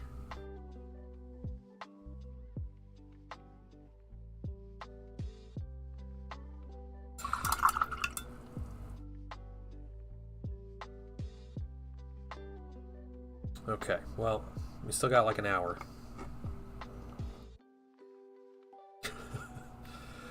I'm going to paint some red. I'm going to start the timer again. You can give my red minis over to the... Or you can hand them to me and I'll put them in the box. Sure.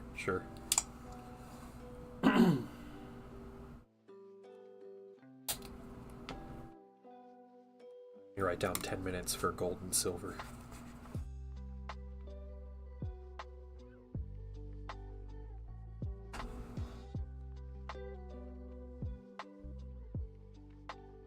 All right.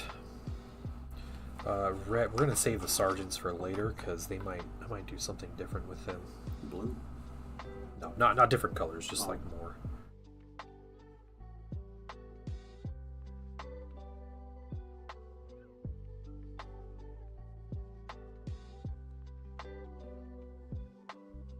That's why Painting Son gets excited when Xendraw's coming over.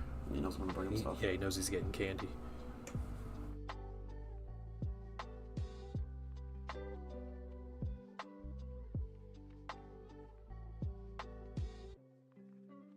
Show up with applesauce, and he's gonna be like, "What?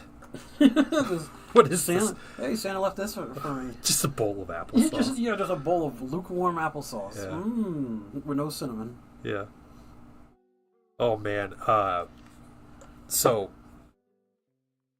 we'll go to that that Greek restaurant, Mediterranean place. Not like the really good one, but the one by me.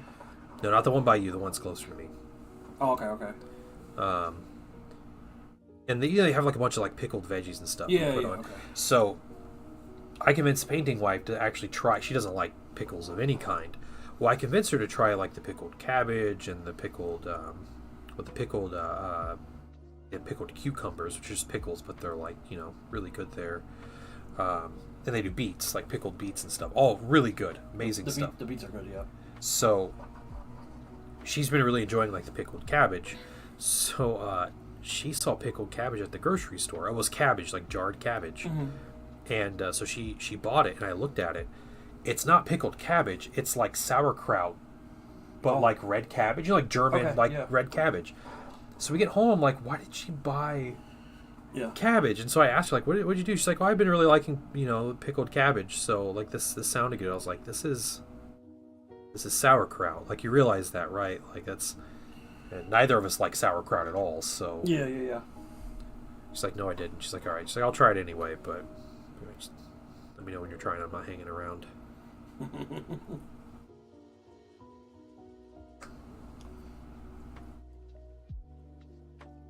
Cheetos, mac and cheese. That sounds good. Yeah. I heard it's fire. I refuse to buy it because just on principle. Yeah. I wanted to try the Coke Zero Oreos though. Did I? No, I didn't try them. Did I? No, I got an Oreo flavored Coke. I did the other side of it. How was that?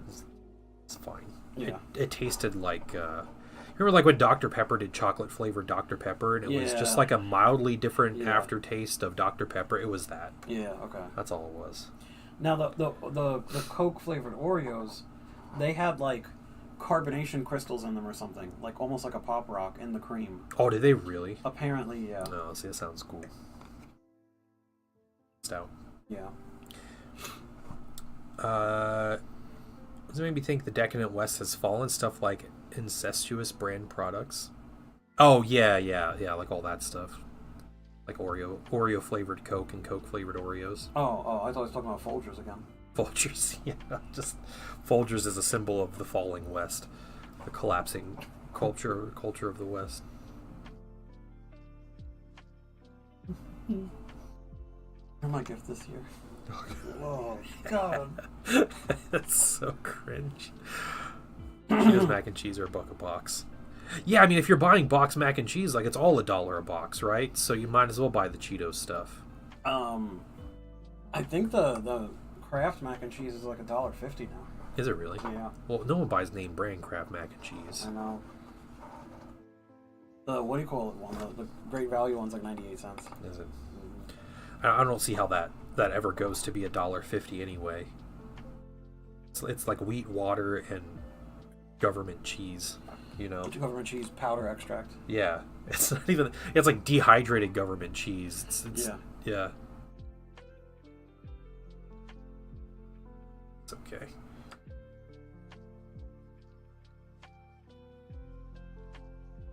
Ask the maze is in. He inspects my work. You said something about you messed up on that one. Yeah. It's just incredible to me, like just knocking these out. I want to paint them faster. After this, what do you have to do? Oh, the putties and then the eyes? Yeah, the gloves, the belts, and the putties or whatever, the putties, and then yeah, the eyes, and then I'm gonna dry brush the bases. I'd be dreading that step. It'll be quick. It's a quick step.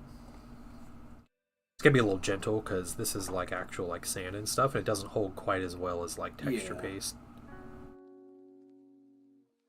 Nice thing is though, the actual sand I'm using is a similar color to this brown, so if something falls off, it's not like not so different in its look.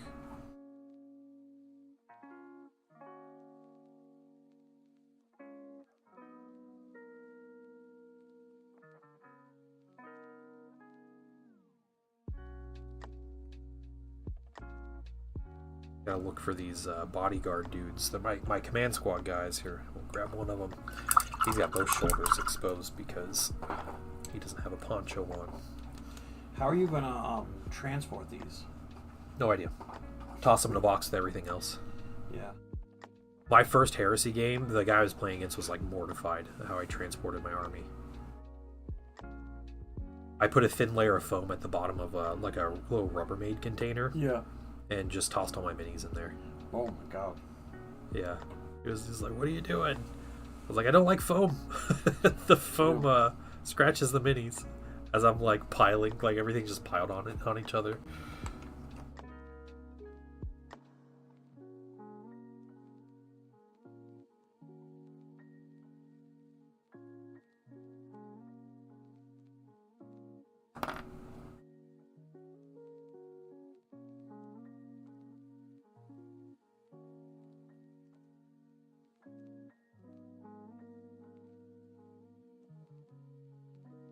Annie's white cheddar family? Yeah. We used to get Annie's mac and cheese. That's the stuff we used to get.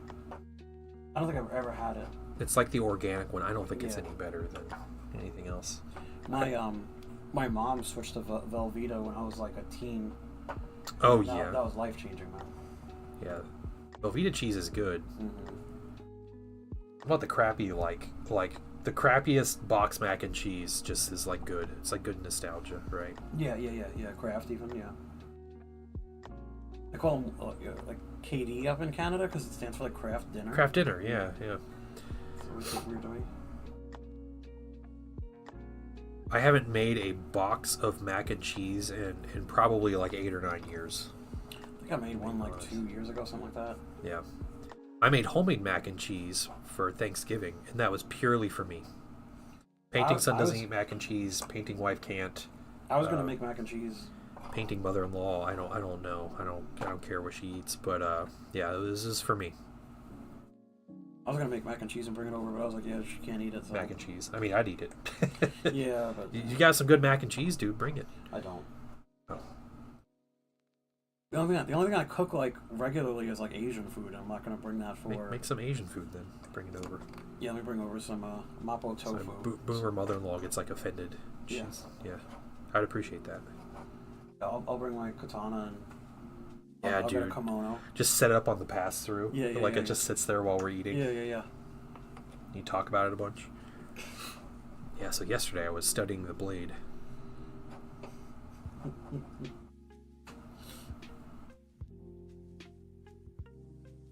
These are the kind of colors I like to paint on 100 minis. The stuff that you do one little step and you're done. Batch painting. Yeah.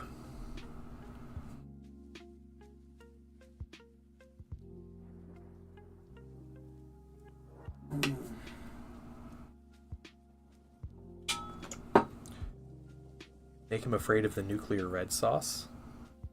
Bring the Cheetos. Let's start the roux on point, some homemade mac and cheese. So the way I do homemade mac and cheese is it's like super. It's how my mom used to do homemade mac and cheese, and so to me it's like my favorite way of eating it. But you just make mac and cheese, and then you'll use like shredded cheese or whatever, and some milk and butter, and you put it all in a pan and you bake it after you like cook the noodles. And you get like the like crunchy like top, like all the cheese kind of bakes and the noodles kind of bake a little bit and they get kind of crispy on top. You don't put breadcrumbs on it because that's terrible. Yeah. Was your family a green beans with the onions family? The French's onions or whatever they're called? Oh, green bean casserole? Like the onion crisp. Yeah. So my family was not. My wife's family was, and green bean casserole is like one of my favorite like Thanksgiving dishes now. Oh, okay. So I make it every year. Nice. Yeah.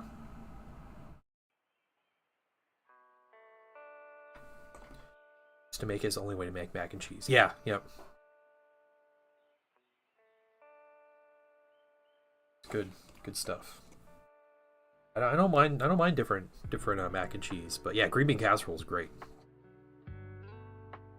I thought about making it for Christmas, because I found I have a dairy-free recipe I make where you actually make your own cream of mushroom soup for it. Nice. So I use it and I make it with shiitakes because it's the only mushrooms I like, or not the only ones I like, but they're by far the best mushrooms. So not a good portobello. I don't like portobellos.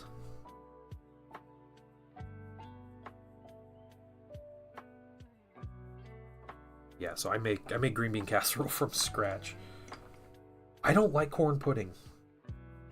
Yeah, I'm not a fan of it either. Yeah. It's a weird like hybrid between like dessert and a side for me. Yeah, for me it's like the texture. Like the kind of like soft texture, but then like the crunchy corn. The like crunchy corn bits. Yeah, it's a little off-putting to me.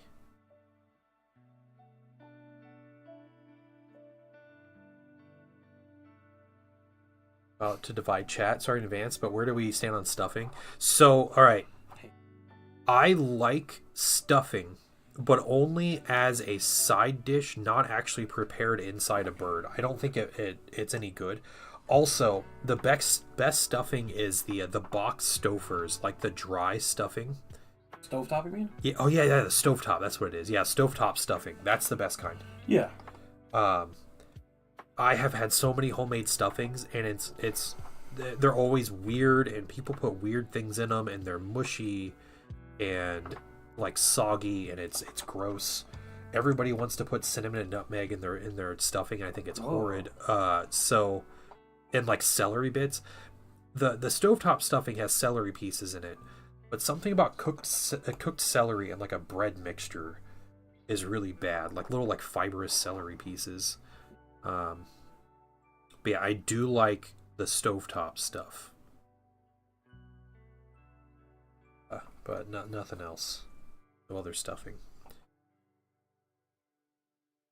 Yeah, you don't put stuffing in a bird. No. It dries out the bird. Makes it take too long to cook to get up to temperature. Alright, here's another bodyguard dude. Yeah, I'm not a fan of stuffing. Like if someone were to not make it for Thanksgiving, I wouldn't miss it. Right. I forgot to put that on the list this year for Thanksgiving, so we didn't have stuffing. Yeah. I was a little sad. Controversial, but stuffing can personally get wrecked. Not a fan. Yeah, that's fine. Cranberry sauce, homemade or in loose, or in the can, Jello still in shape. Well, you like cranberry sauce, right? I do. Yeah, I like both. If I had a pick, I think homemade and loose. It's a lot more tart. It's a lot more sweet. It's not a jelly. However, I do like the canned, ribbed cranberry jelly. the ribbed cranberry jelly. Because this is a very fat person thing to do. But when I have leftovers, I'll use that and thin slice it and put it on a sandwich. Yeah. Yeah, you make a sandwich out of like the jelly. Yeah, that's where it's at. Can't really do that with the loose stuff. No, you gotta use it like the sauce at that point. But that's what's the gravy for, right? Exactly. I have never liked cranberry sauce. I'm a big fan of it. My family never made it for Thanksgiving. It was never on our table. My mom always did the jar, and then my sister always does the homemade. So I've grown to like both. Gotcha. For different reasons, obviously, but isn't that just toast? It's toast. Yeah, what's toast? Thanksgiving leftovers are toast. Yeah. Most amazing thing. What? On the way I'm putting them together. Oh.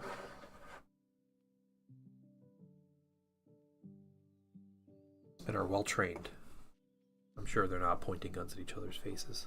I refuse to believe it. Would not be a safe practice. Trying to settle a beef. Yeah. Squash and beef.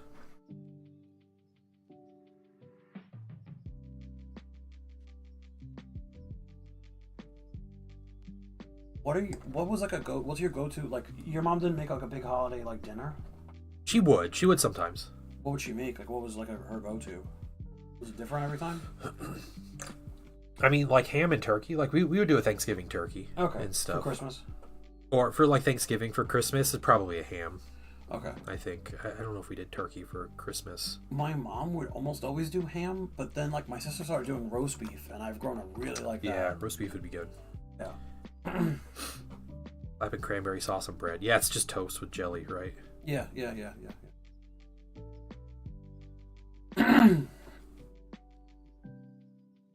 One meal I never liked that my mom would make a lot, that I didn't like until I was an adult and made it myself. We would always do green beans and ham. Okay. So like a soup. Oh. So you basically take like leftover ham and you put like potatoes, you cut up potatoes and green beans, like just like canned green beans, and you put them all in a pot. And it like all like simmers together and like stews together. My mom would make that all the time. Probably because it's easy, and with like, 3 teenagers in the house at one time, like she had to make tons of food. So, so yeah, I never liked it. And then I made it once myself. I was like, we got all this ham. I don't know, for some reason I had a bunch of ham. I made one. I was like, this is the greatest thing I ever made. Mm-hmm. So, my mom always made. My mom had like a recipe of like, her cookbook was like 10 recipes. Like she just made like the same 10 things like over and over again. Oh yeah. One of the things I always hated she made was like baked chicken. She would like just take like chicken drums and thighs or whatever, skin on, and she would just put like Italian seasoning garlic powder on the outside and just put it in the oven and bake it. And yeah. And it was just like, man, it always was dry. It always kind of sucked. You make that with like boxed mac and cheese and like a canned veggie, and I was like, oh man, not this meal. God. She made an Italian sauce every single Sunday. Yeah. We had red sauce every Sunday. Very, very Italian thing, though, right? Like that's. And then every Monday I'd go to school with leftovers, like smelly garlic leftovers. As an adult, though, you're like, yeah. Yeah. Give me the smelly garlic leftovers, but yeah. My sister made a roast beef, and she was like kind of just like freestyling it when she was like making it, and she cut like these like big divots in it, and stuffed it full of like seasoning and garlic cloves, and it just like soaked through the whole meat. Nice. Oh man. Yeah. Yeah, that was incredible. Yeah, so every year is like for Thanksgiving or for Christmas, she makes a roast beef roast. That's cool. Mm-hmm.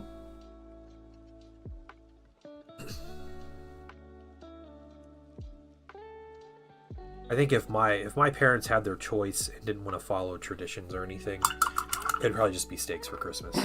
Oh, that would be fire. Yeah, because that's every time my parents are in town, which they're coming in town after Christmas, like the day after Christmas this year. But every time, we always do like a steak dinner with the family. So nice.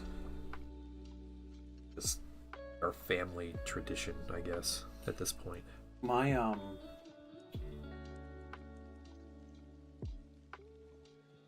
what was I gonna say? My mom really didn't make a lot of steaks. It wasn't until like we started grilling pretty heavily that like I just started grilling. Yeah. And that's when I did like skirt steaks with Coke. Oh yeah, that's right. Skirt steaks marinated in Coke. Oh man. So we got a brisket for Christmas the night before. Yeah, there you go. Yeah. That's something to be excited about.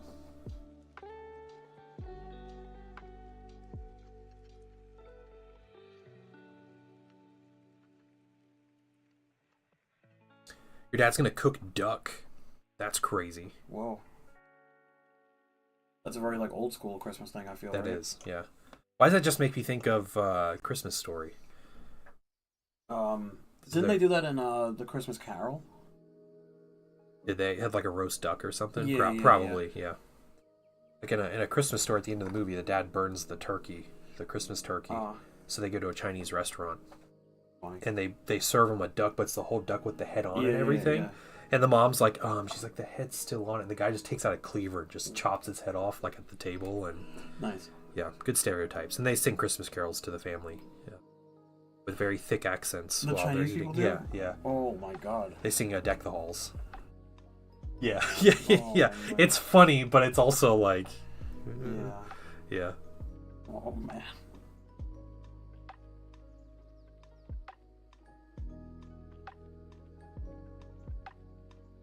Oh, the dogs got the turkey. That's right. Yeah, the neighbor's dogs or whatever. That's right.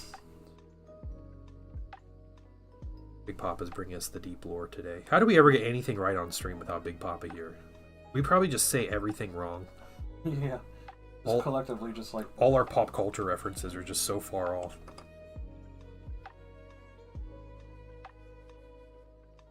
I'll inspect my mistakes. I know I'm making them.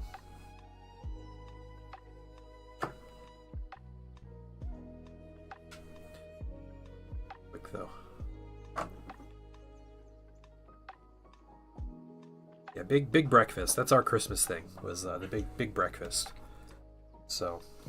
I was starting a tradition for a little while where I would, a couple days before, I'd go to the butcher and I'd get Oh, that was T Slayer that said the dogs got the turkey. Sorry, T Slayer. All right, we're crediting the wrong people with the lore knowledge. My bad. I'd go to the butcher like a couple days before Christmas, and I'd get like a bunch of bacon, and then that week I'd get like croissants. And I would make like scrambled eggs, bacon, and croissant like sandwiches. Nice. For breakfast. That's what I was doing for a couple of years. That's cool. Holding a cell phone. It's a Game Boy. It's a Game Boy Color. Look at it close. Look at it really close. It is.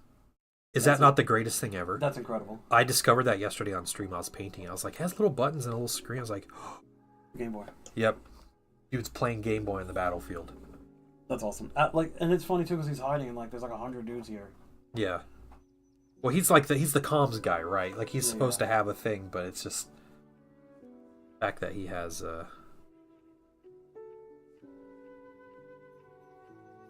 ancient Earth tech. Yeah. He's protecting the relics. Yeah, Golden Age relic. Hardly in the Golden Age. I guess the 90s, the Golden Age of the 1990s. Yeah. They're talking about 40,000 years in the future. I mean, wasn't there a Game Boy that survived like a re-entry into the planet? I'm sure. Have you ever seen that thing? No. It was on one of those spaceships that like crashed or whatever, and like it survived re-entry, and like it's still like it still works. It's just the cartridge is like fused in there, but it still works. You're stuck playing the one game. Tetris. It was Tetris. It was Tetris. This is a Russian cosmonaut. It might have been, actually. It might have been. So we got all the basic dudes done. Quick 20 minutes to paint 2 small lines on a shoulder pad on 100 minis. Yeah, just do...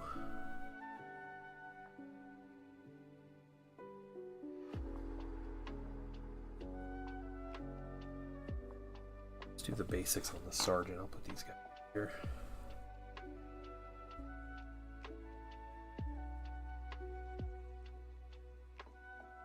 How far is the one game store from here?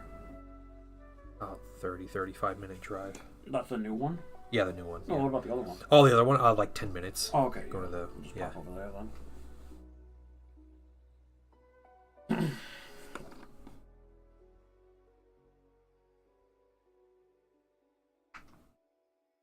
I should be getting my supplies in for my new job soon. Cool. Mailing my equipment. It's exciting. So you're like just good to go, just waiting, right? Just waiting. Yeah, everything's Gucci. So That's awesome. You have to do like an orientation or anything? I'm sure at some point. Yeah. Yeah, going for that. I think they told me like my first day they want me to like clock in at like 7 a.m. I was like, God. Damn. Like, nah, I quit. Sorry. Yeah, I'm not a morning person. Just like, Thanks. yeah. Yeah, Zen to get a new job. Yep. Oh, thank you. We're excited. We're gonna go get some Korean barbecue soon. And some New York style pizza At that to one celebrate. place. Yeah. Place that sells out at like 11 a.m. Yeah. Yeah, I'll put them through their paces. Yeah. We're gonna go in there. It's just gonna be a bunch of people from New York. It's like in there eating pizza. All like quietly judging everybody like cooking food. Everyone in there is gonna have a folded piece in their hand, a folded slice. Yeah. I'm not going to. I'm gonna roll it up. Eat it like a roll. Like a wrap. Basically what it is at that point.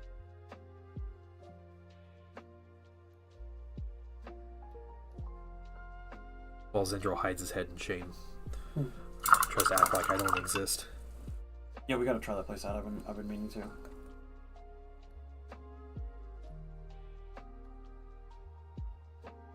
Let's see. What do I want to do with this? I'll figure out the banner later. I don't want to figure all that out right now. They're on the Thousand Sun. They're Prospering Guard, right? Kind of, yeah. Work? Do you hate yourself? Chicago pizza for the loss? Yeah, it's for the loss. You better say for the loss. Deep dish pizza's okay. I was thinking like white and like red trim. Yeah. On it, and I think these like 2 bars here I could do other colors. Mm-hmm. So like white, and then the back and everything's white, and then these 2 like inner bars. Yeah, red, and then do the blue. Do some blue, yeah. So, oh, like the turquoise. Yeah. Yeah, it's pretty cool. Let's do something with that. You also not the dark gray. No, just the bright neutral. Oh, bright neutral. Sorry. Yeah, my limited space on my wet palette since the paper is folding up on me. Yeah, because the windows is wide open. Yeah, it is cold. Like all this stuff is cold in here. Yeah, sorry. It's cool. I was thinking about it. I'm like after Christmas, like I'm probably not gonna be able to hang out.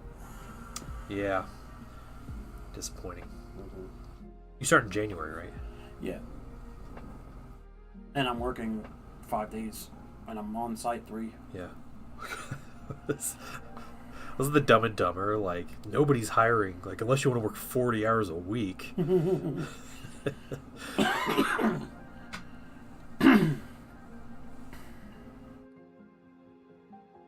Thank you, Gosu.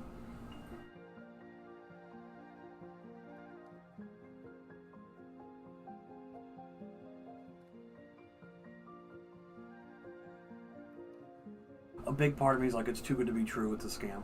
Right. Like I'm still like even though like I'm like right now just waiting on equipment to show up. Yeah. I'm like there's no equipment coming, and they just scam me. Yeah, it was really quick. Mm-hmm. It was really like out of nowhere, right? Mm-hmm. Just like... Yeah, I got called for the job. Like, I didn't apply. Yeah, which is just crazy. And then I got the job. They ran a background check through a third party, though, so, I mean, like, I don't know. Well, they didn't find all your crimes and felonies. Is that what you're saying? Yeah. They sent me the results. Did they really? Yeah, it was kind of crazy. Like, they did everything. Like, they called everywhere and, like, crazy. Huh. Yeah. It's exciting. Mm-hmm. Stop talking about Zen for a minute, guys. Jeez. My stream. Sorry.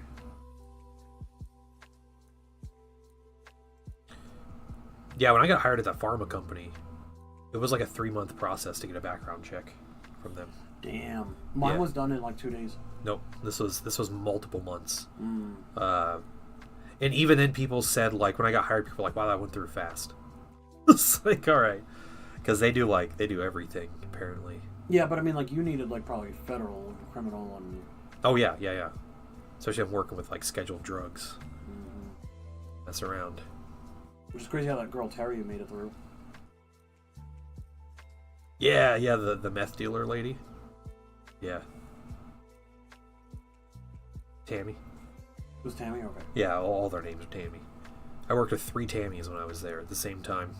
Jesus. There were like 40 people that worked there in total, and there were 3 Tammys. Yeah.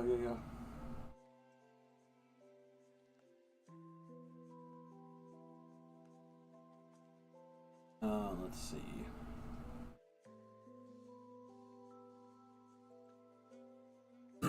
Whoa, what is all this? We found that you're regular in the Painting Dads chat. You're hereby terminated. Yeah, pretty much. Yeah.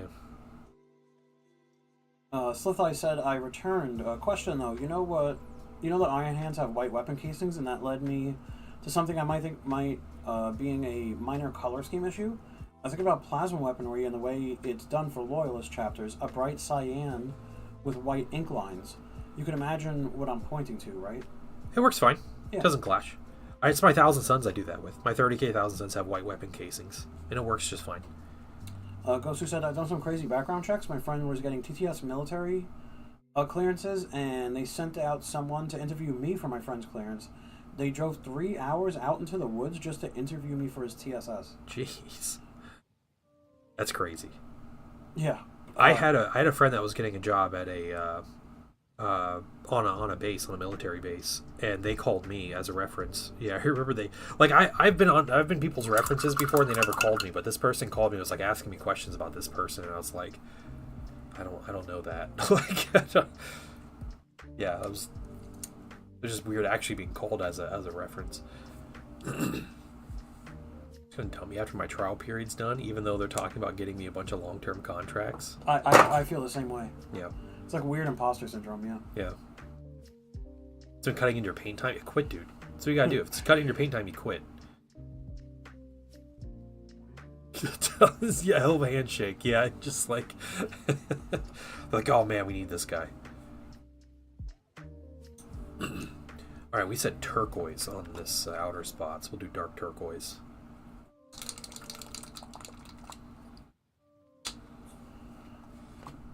You know what I realized too?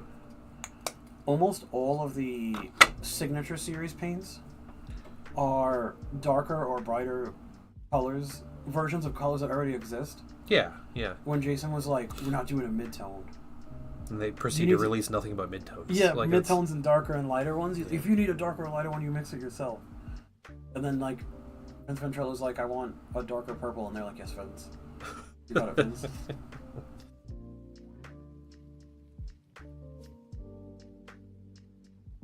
Vince is the real one that's controlling everything behind the scenes. Yeah. Turquoise. I'll do red. Chill, Aslan. Chill. Plenty of time for red to go on this mini.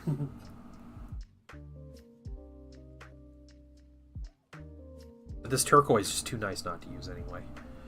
Yeah, that's beautiful. Damn. On the knights I got? Yeah, there you go. That'd be cool. Just remember, Raja, use a really dark color to mix into the noosh, or it'll turn out way too bright. It dilutes your color a lot, so... Royal purple is a good color. I like royal purple. Yeah, royal purple. It's not my favorite purple, but it's really good. Dark plum is my favorite purple. But their line of purples are just amazing anyway. Like dark purple, dark plum, royal purple, plum. What faded plum is great. Their dark magenta's okay, but then their like the regular magenta's really good. Yeah, so the best ones to use would be like transparent colors because they're like super like dense with the pigment. But if you're wanting like a brown, use like a lot of black and then like more black and then some brown in it. Again, like transparent is probably best with that, but just know that it dilutes your color, so you'll end up with a much brighter color that goes on when you apply the noosh than what comes out of the bottle. Your purple's great except purple. I don't know why. Monument Hot Piece purple looks so weird to me. Is there purple? I don't even have their purple on like the first shelf. It's like above, yeah. Yeah, it's really bright for a purple. Yeah. Right? Like their plum is, I think, a better purple than purple. Yeah. Yeah. Yeah. Not as vibrant. Yeah, and their magenta is like almost like a pink. It's like yeah, so magenta is a pink, and then their dark magenta is actual magenta pigment. Like that's real magenta pigment. Is what that is. Yeah. But then their normal magenta is. Yeah, I use the normal magenta as pink all the time. Oh yeah, it is. Yeah, it's great pink. It's the best like pink base color. Yeah, it's just they named this color, and then someone came around and said, "I want a pure." It was Ninja and said, "I want a pure pigment paint of magenta." And they're like, "Cool. What are we gonna name it?" Well, this already exists. So dark magenta. So I guess dark magenta. Yeah. No mid-tone silver though. Stop asking. Yeah, no mid-tone silver. We'll do dark magenta. Yeah, I'm gonna lose my shit on stream. You just have them like throwing minis against the wall behind them, like. Oh, quit breaking shit, Jason. Relax. Yeah. Stop asking about mid-tone silver. He's just freaking out. Yeah. About to rip his red grass gaming light out of the wall. They sell red grass stuff at the new game store. Do they? That's yeah, cool. they have like their wet palettes and their lights and stuff there. I thought it was crazy. I heard their wet palettes are really good. Yeah, I have two. I have my masterpiece here. Yeah, that one. Yeah. Look at my paperweights. How well they held my paper. Isn't that great? That one held it. See, it's holding it. It's because we have the window open. Yeah, the window's open. It's super cold in here right now. I'm sorry. That's fine. I'm glad I actually wore pants today. Or it was really cold though. Just the apron. Yeah, it's just my apron. Yes, the palette is sad. It is. I've been using it for a couple days, but got some crispy paint on here though. A snack for later. Paint chips. Yeah. You get it. Oh no, you got paint. Man. You got paint all over your. Oh, that's fine. It gets in the sponge. It's all right. I just did that, didn't I? Mm-hmm. Yeah. Oh well. Next step, 3501 for red. Sure. All right. Getting a decent amount of time on these minis. We're gonna call stream there today. We got some people we can raid out to somebody. Let's find someone. Put him on camera right there. Right. Sweet. Yeah, because he looks cool. Yeah, he does. Banner looks sick. I wonder if I'm still in category. If I refresh this, if I'm still in category. Let's see. Ooh, it is. Okay. Good job. Thanks, Twitch. Thanks. We're gonna raid. Let's see. Someone's gap filling Bretonia minis. It's Bretonia minis. Like that's.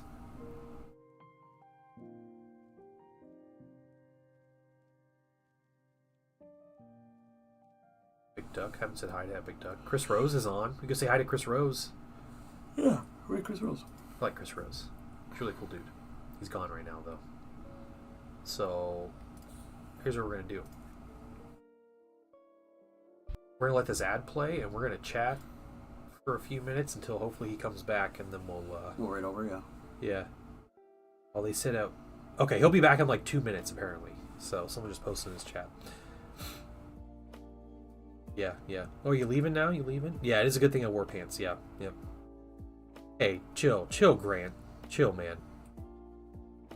I wear pants. I don't wear pants out of comfort. Okay. Nothing weird about that. Oh, you too, Ghost, man. Take it easy. Yeah. Well, yeah. I just want him to be. I don't want to raid into an empty stream. Grant's showing us why he got banned from all kinds of things. Yeah. He's like, I'm the reason an entire mod died for a game, and I got banned from Team Gym Shorts. I know I do wear gym shorts a lot, but not when I got my my apron on. What's the ads I get all the time on Twitch are for moderate to severe plaque psoriasis. I get those ads like all the time for like some drug to fix it. Yeah. And I say that all the time because it's like such a funny thing. Like, you have moderate to severe plaque psoriasis all the time. And I think the ads keep like reinforcing. Oh yeah, yeah. I talked to my wife about Pro paints. I'll mention it. She'll get ads for it on Facebook. Yeah, well, Facebook just does that straight up. Facebook's like your phone's always listening, guys. Yeah, oh yeah. She has never once expressed interest in acrylic paints, and she's getting ads for them. They're longer than the usual ads, are they? Yeah. Because it's a medical ad, right? So it's like for Bemixify or something like that, or Bemilify. Yeah.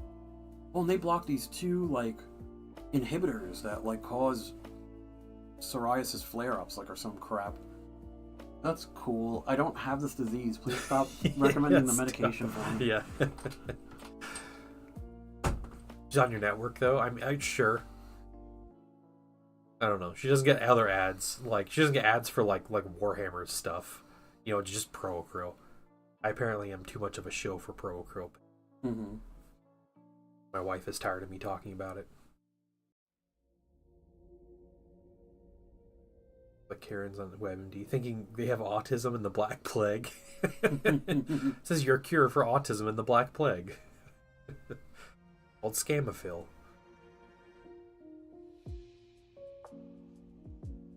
Wasn't the bubonic plague like just like kind of sort of an STD? No, I don't think so. Like, well, not transmitted. I'm speaking incorrectly, but like bubonic plague like affected like your genitals or your genitalia. Well, it was like area. Well, it was like your armpits and like your groin area, because it's like where you get like sweaty and everything, like those like warm places. Yeah, warm, moist places. Yeah, warm, moist place. Can you imagine how crusty that was in the medieval ages? Oh man. Were they like bathing once a week in the river? Yeah. Yeah. Newest pill, suck it up. Yeah. What is it, Raja? I don't know what that is.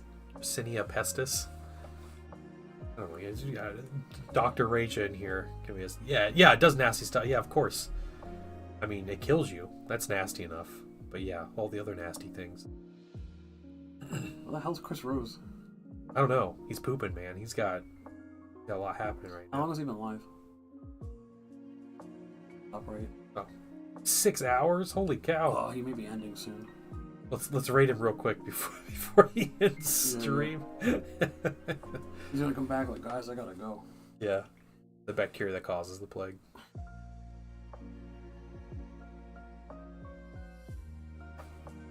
Well, we can find someone else if he's. Just find someone else. I feel bad. I like Chris Rose. Glorious Badger. We can rate Glorious Badger. What's he doing? Finishing other minis.